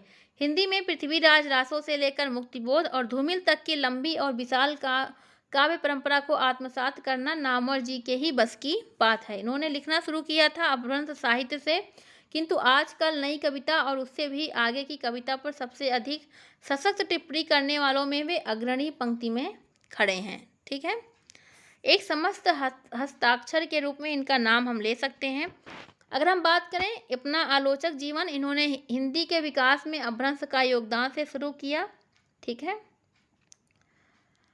वे सूक्ष्मदर्शिता और सहृदयता के साथ मार्क्सवादी आलोचना पद्धति का रूप प्रस्तुत करती है इनकी आलोचना दृष्टि। ठीक है, इसमें अपभ्रंश साहित्य की कतिपय महत्वपूर्ण रचनाओं का परिचय देते हुए उनके सौंदर्य पक्षों का उद्घाटन किया गया है। उनके अनुसार भावधारा के विषय में अपभ्रंश से हिंदी का जहाँ केवल ऐतिहासिक संबंध है, वहाँ काव्य रूपों और छंदों के क्षेत्र में उस पर अपभ्रंश की गहरी छाप है। ठीक है, इसके अलावा अगर हम बात करें तो अपभ्रंश के महाकवि स्वयंभू की कविताओं की भी इन्होंने समीक्षा की। सिद्धों की समीक्षा के विषय में इनका विचार है कि कुल मिलाकर सिद्धों की रचनाओं में जीवन के प्रति बहुत बड़ा सकारात्मक दृष्टिकोण है। हेमचंद के प्राकृत व्याकरण में अपभ्रंश के जो सुंदर दोहे उद्धृत हैं उनकी डॉक्टर नामवर सिंह ने अत्यंत मार्मिक व्याख्या की है। ठीक है, पृथ्वीराज रासो में पाठ शोध में पंडित हजारी प्रसाद द्विवेदी का सहयोग करने के साथ साथ नामवर सिंह ने रासो संबंधी कुछ लेख भी उसी पुस्तक में जोड़े हैं। यद्यपि ये लेख परिचयात्मक हैं, किंतु एकाध स्थलों पर लेखक की सहृदयता, रसग्राहिणी क्षमता और आलोचना क्षमता का इससे पता चलता है। ठीक है, इसके अलावा गौरी की कैद में पढ़े अंधे पृथ्वीराज की आत्मग्लानि अत्यंत करुण है, इन्होंने यह दिखाने का प्रयास किया है। आगे अगर हम देखेंगे छायावाद पे, छायावाद नामक कृति में छायावाद की इन्होंने काव्यगत विशेषताओं को स्पष्ट करते हुए उसमें निहित सामाजिक यथार्थ का उद्घाटन किया, जो अपने आप में प्रगतिवादी आलोचना के लिए भी एक महत्वपूर्ण उपलब्धि थी। 12 अध्यायों में विभक्त इस कृति में विभिन्न अध्यायों के विवेच्य विषयों को सूचित करके जो शीर्षक दिए गए उसमें से अधिकांश छायावादी कवियों की पंक्तियों के ही टुकड़े हैं। ठीक है,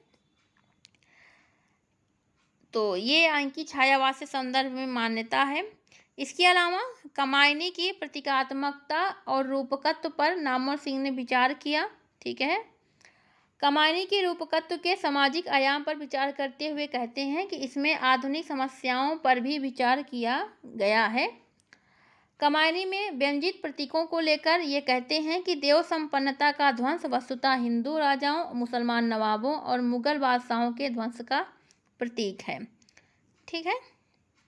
इसके अलावा निराला की लंबी कविताओं, सरोज स्मृति, राम की शक्ति पूजा का भी विश्लेषण अत्यंत सहृदयता और भाषिक सृजनात्मकता के स्तर पर किया। ठीक। साथ ही साथ इन्होंने प्रेमचंद, उनके समकालीन तथा नई कविता के तर्ज पर नई कहानी के तमाम कथाकारों का भी मूल्यांकन विश्लेषण किया है। कविता के नए प्रतिमान में नामवर सिंह ने मुक्तिबोध की प्रसिद्ध कविता अंधेरे में की समीक्षा की और नामवर सिंह के अनुसार अंधेरे में का मूल कथ्य अस्मिता की खोज है। ठीक है।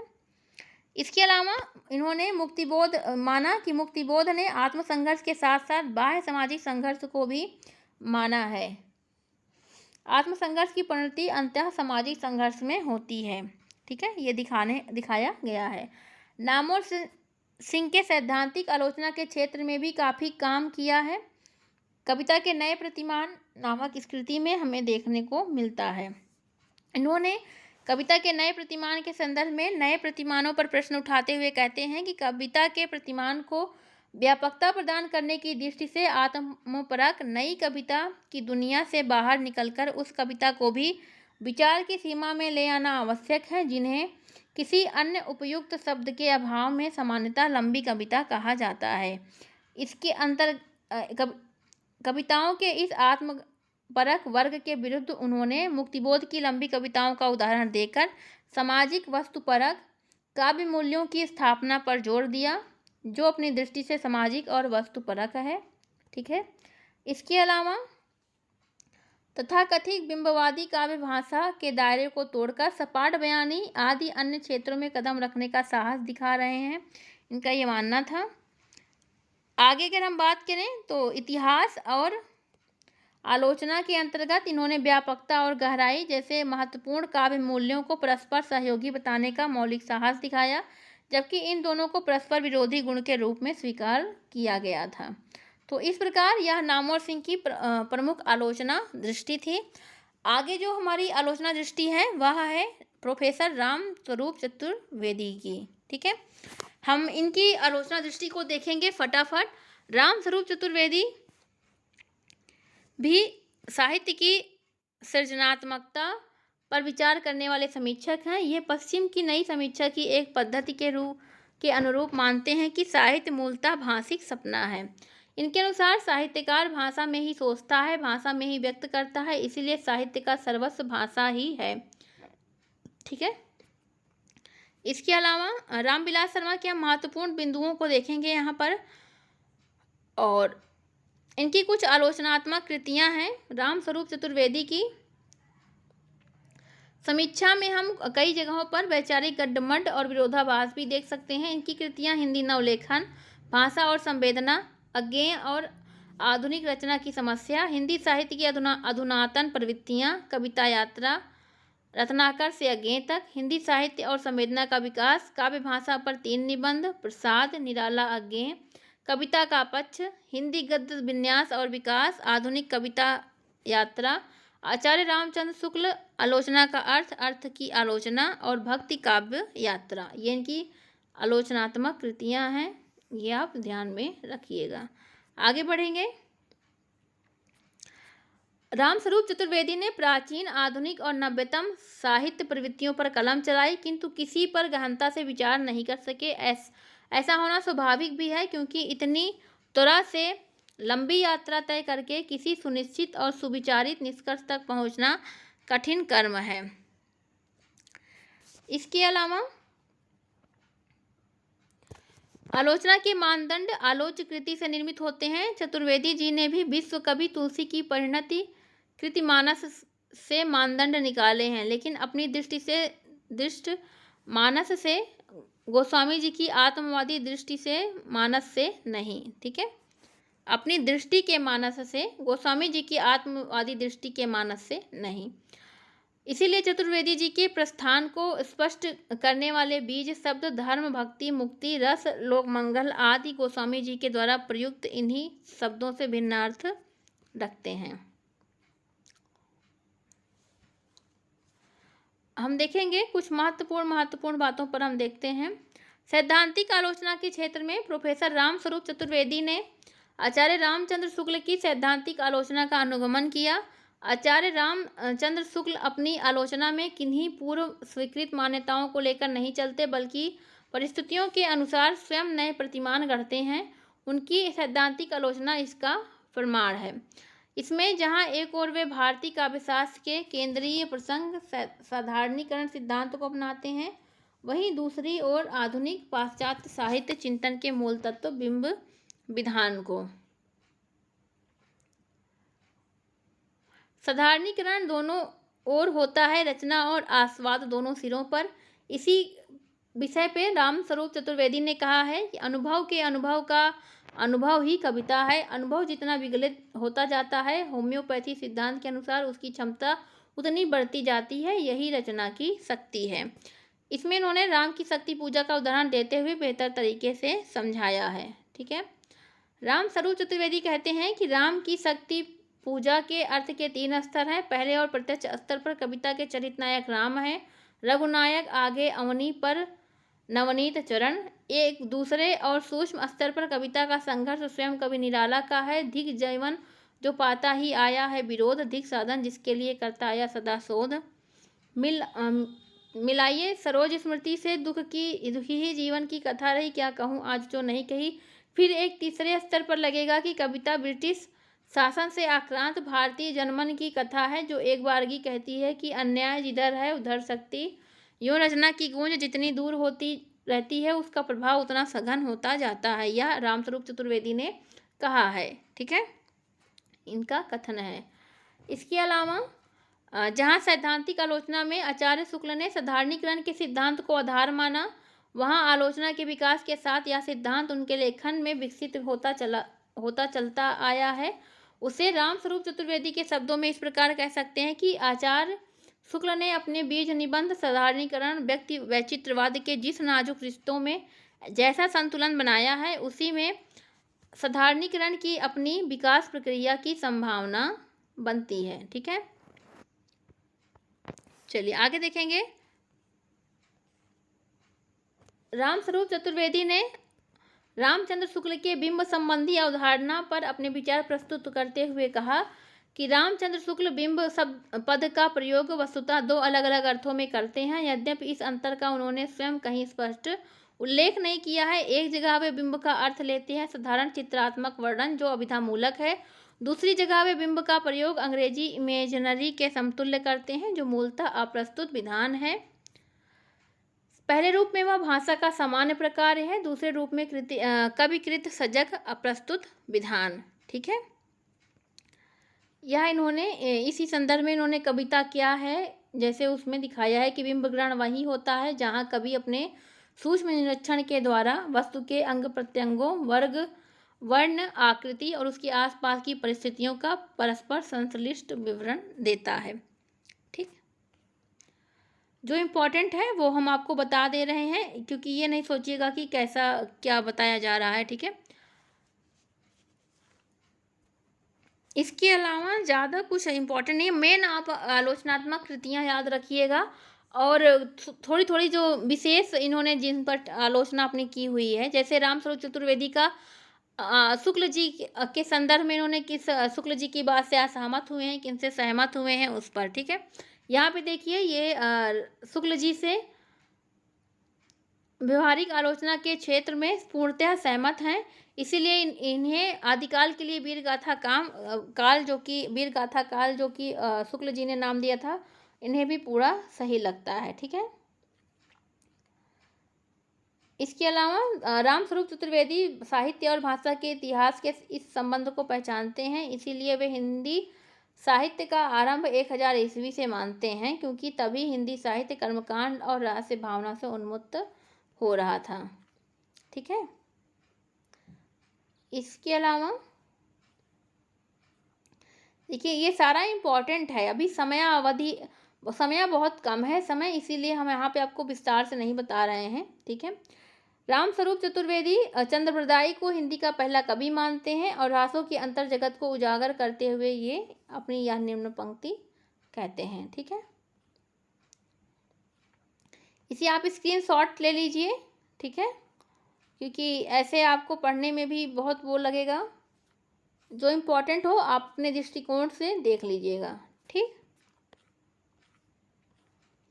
हमने यहाँ पे सारी बातें देखिए। भक्ति काल के संदर्भ में ये शुक्ल जी के मतों से सहमत दिखाई यहाँ पर भी दिए हैं।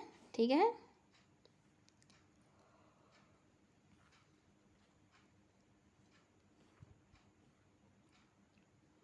यहाँ पे देखिए, ये कहते हैं कि रामायण और महाभारत दो प्रकार के परिवारों की कथाएं हैं। ये परिवार की ये कथाएं महाकाव्य के विधान में ज़्यादा दक्ष ढंग से चित्रित हो सकी हैं। सूर्य की विशेषता इसी में है कि मुक्तक पदों का विधान अपनाकर भी उन्होंने परिवार और गृहस्थ जीवन के चित्रण को केंद्र में रखा। या इन्होंने सूरदास के बारे में बोला है। इसके अलावा ये देखिए, इन्होंने सूरदास के संदर्भ में अपनी बात कही है। ठीक है। इसके अलावा इन्होंने छायावाद साधारण ढंग से छायावाद कहने पर चांदनी रात, नौका विहार, जूही की कली आदि प्रकृति के संबंध कविताओं की याद अधिक दिलाई जाती है। इन्होंने इस पर भी अपनी दृष्टिकोण डाला हुआ है। ठीक है। मूल रूप से छायावाद को शक्ति काव्य सिद्ध करते हुए रामस्वरूप चतुर्वेदी उसमें निहित द्वंद्व और संघर्ष को चित्रित करते हैं। वहीं इस द्वंद्व के परिशमन के लिए प्रसाद के काव्य में निहित समरसता की भावना को उजागर करते हैं, जहां आनंद या वेदना से साक्षात्कार होता है। इन्होंने कहा है, रामस्वरूप चतुर्वेदी ने, कि विषमता और सुख दुख का द्वंद्व विकास का मूलाधार है और जो काम्य और व्यवहारिक है वह समता नहीं समरसता है। इसी समरसता भाव को जयशंकर प्रसाद के काव्य में जीवन मूल्य के रूप में प्रतिष्ठित पाते हैं। ठीक, इसके अलावा नंद दुलारे वाजपेयी के द्वारा लिखा गया एक लेख प्रसाद और का व्यक्तित्व और कृतित्व का भी पर इन्होंने चर्चा की है। ये इनका कथन देख सकते हैं आप। ठीक, आगे देखें तो पुनर्मूल्यांकन पे इन्होंने अपनी बात करते हुए कहा, और साथ ही कमाने के संदर्भ में पुनर्मूल्यांकन पर भी इन्होंने यह बात कही है। चलिए, अगले हमारे एक और निबंधकार बचे हैं, विजय देव नारायण शाही। उन पर हम देख लेते हैं। प्रमुख इनकी कृतियां आपसे बार बार कह रहे हैं, उनकी कृतियां याद रखिएगा। इसे आप स्क्रीनशॉट ले लीजिए। ठीक है। विजय देव नारायण शाही पर बात करें तो विजय देव नारायण शाही की आलोचना दृष्टि देखेंगे। विजय देव नारायण शाही की आलोचना दृष्टि आलोचनात्मक मेघा को स्वीकार करते हुए भी आलोचना के रूप में उनके अवदान और महत्व पर पर्याप्त नहीं लिखा गया है। जायसी पर उनका कार्य तो अलग से रेखांकित करने योग्य है। लघु मानव के बहाने चली लंबी बहस का भी सार्थक और फलदायी प्रभाव हिंदी आलोचना पर पड़ा है। इस बहस के बीज बाद में कई जगहों में से अंकुरित हुए। ठीक है। तो एक थे लेख जिन्होंने इसको समझाने का प्रयास किया है। लघु मानव के बहाने हिंदी कविता पर एक बहस, शमशेर की काव्यानुभूति की बनावट, धर्मनिरपेक्षता की खोज में हिंदी साहित्य, उनके पड़ोस पर एक दृष्टि, साहित्य क्यों, छठवां दशक, साहित्य और साहित्यकार का दायित्व जैसे विचारोत्तेजक और भावप्रवण आलोचनात्मक निबंधों के अलावा जायसी पर केंद्रित उनकी ऐतिहासिक आलोचनात्मक पुस्तक जायसी जैसी रचनाएं उनके सैद्धांतिक व्यवहारिक आलोचनात्मक विवेक और साहस को जानने समझने की एक प्रेरक ज्ञान राशि है, जहां एक और धीरोदात्त आलोचक के सैद्धांतिक और व्यवहारिक आलोचना की सरणियों को जाना परखा जा सकता है। देखिए, यहाँ पे लघु मानव के बहाने हिंदी कविता पर एक बहस पर विजय देव नारायण शाही ने कहा था, आलोचना की भूमिका को दो टूक लहजे में कि मेरी समझ में आलोचना का काम साहित्यिक कृति की संवेदना को जबरदस्त खींचकर पाठक तक पहुंचाना नहीं है। आलोचना सिर्फ इतना कर सकती है कि पाठक के जो भी वैचारिक और धारणात्मक पूर्वाग्रह जाने या अनजाने अपनी उपस्थिति या अनुपस्थिति के कारण पाठक को उस ओर उन्मुख होने से रोक रहे हैं जहां से काव्य का प्रभाव प्रवाहित हो रहा है उन्हें विनष्ट करके पाठक को एक उचित तत्परता की अवस्था में छोड़ दे। यह इन्होंने कहा है विजय देव नारायण शाही ने आलोचना के संदर्भ में। ठीक है, इसी संबंध में विजय देव नारायण शाही ने कहा कि आलोचना साहित्य का वह दर्शन शास्त्र है और उसका एक कामयाबी है कि वह संश्लिष्ट उत्तर का विश्लेषण करके उसकी सीमा रेखा को सुस्पष्ट तीक्ष्ण बनाए, नहीं तो जीवन के प्रति साहित्य का स्पर्श गूंगे के गुड़ की तरह होकर रह जाएगा। ठीक, इसके अलावा आलोचना की इस परंपरा में विजय देव नारायण शाही आलोचना में ज्ञान के सभी अनुशासनों की सिर्फ गंध ही नहीं मिलती, बल्कि साहित्य विमर्श के साथ उनकी सटीक व्याख्या भी दिखाई पड़ती है। शाही की दृष्टि में नई कविता की आंतरिकता उस अर्थ में आध्यात्मिक नहीं जिस अर्थ में छायावाद की आंतरिकता। कहना न होगा कि गांधी के चिंतन की शब्दावली शाही को प्रसाद, निराला और प्रेमचंद के यहाँ एक तान में सुनाई पड़ती है। ठीक, इसके अलावा अगर हम बात करें, ये विजय देव नारायण शाही का महात्मा गांधी के बारे में एक कथन है। इन्होंने आलोचना में साहित्य की बहुआयामी दृष्टि स्पष्ट रूप से देखी जा सकती है। वे साहित्य को केवल एक कला का माध्यम नहीं मानते, बल्कि उसमें समाज, संस्कृति, राजनीति, दर्शन के विभिन्न पहलुओं को भी देखना चाहते हैं। ठीक है, इसके अलावा अगर हम बात करें, शाही अपने साहित्य को उनके सामाजिक, सांस्कृतिक और राजनीतिक संदर्भ में देखना चाहते थे। उनके लिए साहित्य का उद्देश्य वर्तमान समय की समस्याओं को समझना, उन्हें समाज के सामने प्रस्तुत करना था। शाही का यह दृष्टिकोण साहित्य को उनके समय के सापेक्ष समझने का प्रयास करता है, जिसमें वे साहित्यिक कृतियों के माध्यम से वर्तमान समाज की जटिलताओं, उनकी समस्याओं और उनमें व्याप्त संघर्षों को समझने का प्रयास करते थे। वे मानते थे कि साहित्य का उद्देश्य समाज की वास्तविकता को समझना और उसे अभिव्यक्त करना है, ताकि समाज में आवश्यक परिवर्तन लाया जा सके। ठीक है, शाही की आलोचना में यह समकालीन दृष्टिकोण साहित्य को एक जागरूक और सक्रिय माध्यम बनाता है, जिसमें साहित्यकार अपने समय की समस्याओं और चुनौतियों से सीधा संवाद करता है। शाही की आलोचना में लोक साहित्य का महत्वपूर्ण स्थान था। वे मानते थे कि लोक साहित्य किसी भी समाज की जड़ें होती हैं और उसमें समाज की वास्तविक संवेदनाएं, अनुभूतियां अभिव्यक्त होती हैं। ठीक है, ये आप देख सकते हैं। इसके अलावा विजय देव नारायण शाही की आलोचना में पाश्चात्य साहित्य और भारतीय साहित्य दोनों का सम्यक दृष्टिकोण भी स्पष्ट रूप से दिखाई देता है। वे साहित्यिक अध्ययन में दोनों परंपराओं के बीच के संबंधों को समझने का प्रयास करते थे। उनके अनुसार दोनों के संबंध में विरोध नहीं बल्कि संवाद मूलक होना चाहिए। ठीक है, आगे देखेंगे। शाही की आलोचना में साहित्यिक कृति के प्रति सम्मान है। वे मानते हैं कि साहित्यिक कृति अपने आप में एक संपूर्ण और स्वतंत्र रचना होती है, जिसका उद्देश्य किसी सिद्धांत या विचारधारा के तहत सीमित नहीं किया जा सकता। ठीक है, विजय देव नारायण शाही का मानना है कि साहित्य का उद्देश्य मनुष्य के जीवन को समृद्ध बनाना, उनमें निहित संभावनाओं को समझना है। यह दृष्टिकोण साहित्य को केवल यथार्थ का चित्रण करने से ऊपर उठाकर उसमें निहित आदर्शों और मूल्यों का अन्वेषण करता है। वे साहित्य का वास्तविक उद्देश्य मानवता की उन्नति और उनमें निहित उच्चतम मूल्यों का निवेश मानते हैं।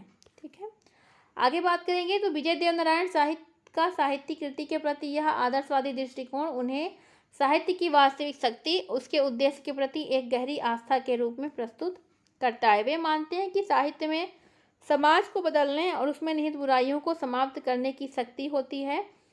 ठीक है, उनका यह दृष्टिकोण साहित्य को एक सामाजिक सुधारक के रूप में प्रस्तुत करता है, जिसमें वह समाज में व्याप्त असमानताओं, अन्याय, भेदभाव को चुनौती देने और उसे समाप्त करने का प्रयास करता है। ठीक है, शाही की आलोचना में अपने समय के साहित्य के प्रति जागरूकता है। वे अपने समय के साहित्य को उसकी समय सापेक्षता और सामाजिक संदर्भ में रखकर समझने का प्रयास करते थे। उनके लिए साहित्य वर्तमान समय के अनुभवों, समस्याओं, चिंताओं का एक साक्षात्कार था। ठीक है, इसके अलावा वे साहित्यिक कृति में जीवन के गहनतम प्रश्नों, मनुष्य की अस्मिता, उसकी स्थिति, उसके संघर्ष, उसकी संभावनाओं को देखने का प्रयास करते थे। आगे बात करें तो विजय देव नारायण शाही में उनकी आलोचना दृष्टि का बहुस्तरीय और गहन विश्लेषण है। वे साहित्यिक कृति को केवल उनके बाहरी स्वरूप से नहीं बल्कि उनके भीतर छुपे अर्थों, प्रतीकों और धारणाओं के माध्यम से समझने का प्रयास करते थे। विजय देव नारायण शाही का आलोचनात्मक दृष्टिकोण परंपरागत साहित्यिक मान्यताओं से भिन्न और चुनौतीपूर्ण था। वे साहित्य को परंपरागत आलोचनात्मक प्रतिमानों से मुक्त करने के पक्षधर थे और उसकी नवीनता और विविधता को समझने का प्रयास करते थे। उनके लिए साहित्य केवल निर्धारित नियमों और विधानों का पालन करने वाली वस्तु नहीं थी, बल्कि वह मानवीय अनुभवों, संवेदनाओं का एक जीवंत प्रवाह था। विजय देव नारायण शाही की आलोचना शैली में विचारों की बारीकी, गहरी सामाजिक दृष्टि और साहित्यिक अनुभव की गहन समझ स्पष्ट है। शाही ने आलोचना को केवल साहित्यिक दृष्टि के गुण-दोष के विवेचन तक सीमित नहीं रखा, बल्कि उसे व्यापक सामाजिक, सांस्कृतिक, अस्तित्वगत प्रश्नों के संदर्भ में देखने का प्रयास किया है। इसके अलावा शाही की आलोचना में लेखक और समाज के संबंध में गहरी दृष्टि दिखाई देती है। वे मानते हैं कि साहित्यकार अपने समय का साक्षी होता है, वह अपने समय समाज के यथार्थ को अपनी रचनाओं में अभिव्यक्त करता है। ठीक है। इसके अलावा शाही साहित्य को एक मानवीय प्रयास मानते थे, जिसमें मानव जीवन के विभिन्न पहलुओं का अध्ययन किया जाता है। शाही का यह दृष्टिकोण साहित्य को मानवीय अनुभवों से जोड़ता है, जिससे लेखक, पाठक और समाज सभी का समान रूप से योगदान होता है। वे मानते हैं कि साहित्य का उद्देश्य केवल सौंदर्य बोध नहीं बल्कि मानवीय पीड़ा, संघर्ष, जिजीविषा को समझना, उसे पाठकों के समक्ष प्रस्तुत करना भी है। इसी दृष्टिकोण से साहित्य की आलोचना साहित्य को केवल कल्पनाओं की दुनिया तक सीमित नहीं रखती, बल्कि उसे मानवीय यथार्थ के प्रतिबिंब के रूप में देखती है। इसके अलावा अगर हम बात करें तो विजय देव नारायण शाही की आलोचना वस्तुतः एक लोकतांत्रिक दृष्टि है। वे साहित्य को केवल उच्च वर्ग या शिक्षित वर्ग की वस्तु नहीं मानते, बल्कि उसे आम जन की अभिव्यक्ति का माध्यम भी मानते हैं। वे मानते हैं कि साहित्य को समाज के सभी वर्गों का आवाज़ बनना चाहिए, जिससे सभी प्रकार के अनुभव और संवेदनाएं अभिव्यक्त हो सकें। उनकी आलोचना में समाज के हाशिए पर रहने वाले लोगों के अनुभवों, उनकी संघर्षशीलता, उनकी पीड़ा को समझने और उसे साहित्य के माध्यम से सामने लाने का एक महत्वपूर्ण प्रयास के रूप में देखा जा सकता है। इसके अलावा इनका लघुमानव के बहाने जो एक निबंध है, उसमें इन्होंने लघुमानव का प्रयोग करते हुए उस साधारण व्यक्ति के अनुभवों को प्रस्तुत करते हैं जो समाज में अपने अस्तित्व के लिए संघर्ष करता है। उनके अनुसार कविता का कर्तव्य है कि वह इस संघर्ष और उसमें निहित मानवीयता को प्रकट कर सके, ताकि समाज के सभी वर्गों की भावनाएं और उनकी समस्याएं समाज में साहित्य में प्रतिध्वनित हो सकें। इनका जो निबंध है लघुमानव के बहाने हिंदी कविता पर एक बहस, उसमें हिंदी कविता के प्रति एक गंभीर चुनौती प्रस्तुत करता है। उन्होंने उस समय की कविता को एक बंद घेरे में बांधने का विरोध किया, जिसमें केवल अभिजात्य वर्ग की समस्याओं, उनकी संवेदनाओं को ही महत्व दिया जाता था। उनका मानना है कि हिंदी कविता का उद्देश्य केवल कुछ वर्गों की समस्याओं का चित्रण करना नहीं, बल्कि समाज के हाशिए पर रहने वाले लोगों के अनुभवों, उनके संघर्षों का भी स्थान उस कविता में मिलना चाहिए। इसके अलावा शाही का दृष्टिकोण यह था कि हिंदी कविता को अपनी सीमाओं से बाहर निकलना चाहिए, उसमें समाज के सभी वर्गों की संवेदनाएं, उसके अनुभव शामिल होने चाहिए। लघुमानव का प्रयोग करके हमने बताया कि उन्होंने साधारण व्यक्ति के अनुभवों को प्रस्तुत किया जो समाज की जटिलताओं और उसमें व्याप्त असमानताओं का सामना करता है। ठीक है, चलिए, तो यह कुछ बातें थी विजय देव नारायण शाही के बारे में, जो खास थी वो हमने बता दिया है। एक तरीके से आप बस उनकी आलोचना दृष्टि समझिए कि उन्होंने किन किन बिंदुओं पर अपनी बात की है। ठीक है, तो यह वीडियो था प्रमुख आलोचकों के संदर्भ में। अगला जो वीडियो आएगा वो हिंदी आलोचना जगत के जो महत्वपूर्ण कृतियां हैं उसके संदर्भ में बहुत जल्द वो वीडियो अपलोड होगा। और अगर आपको वीडियो अच्छा लग रहा है तो प्लीज़ वीडियो लाइक करिए, चैनल को सब्सक्राइब करना नहीं भूलिएगा। धन्यवाद।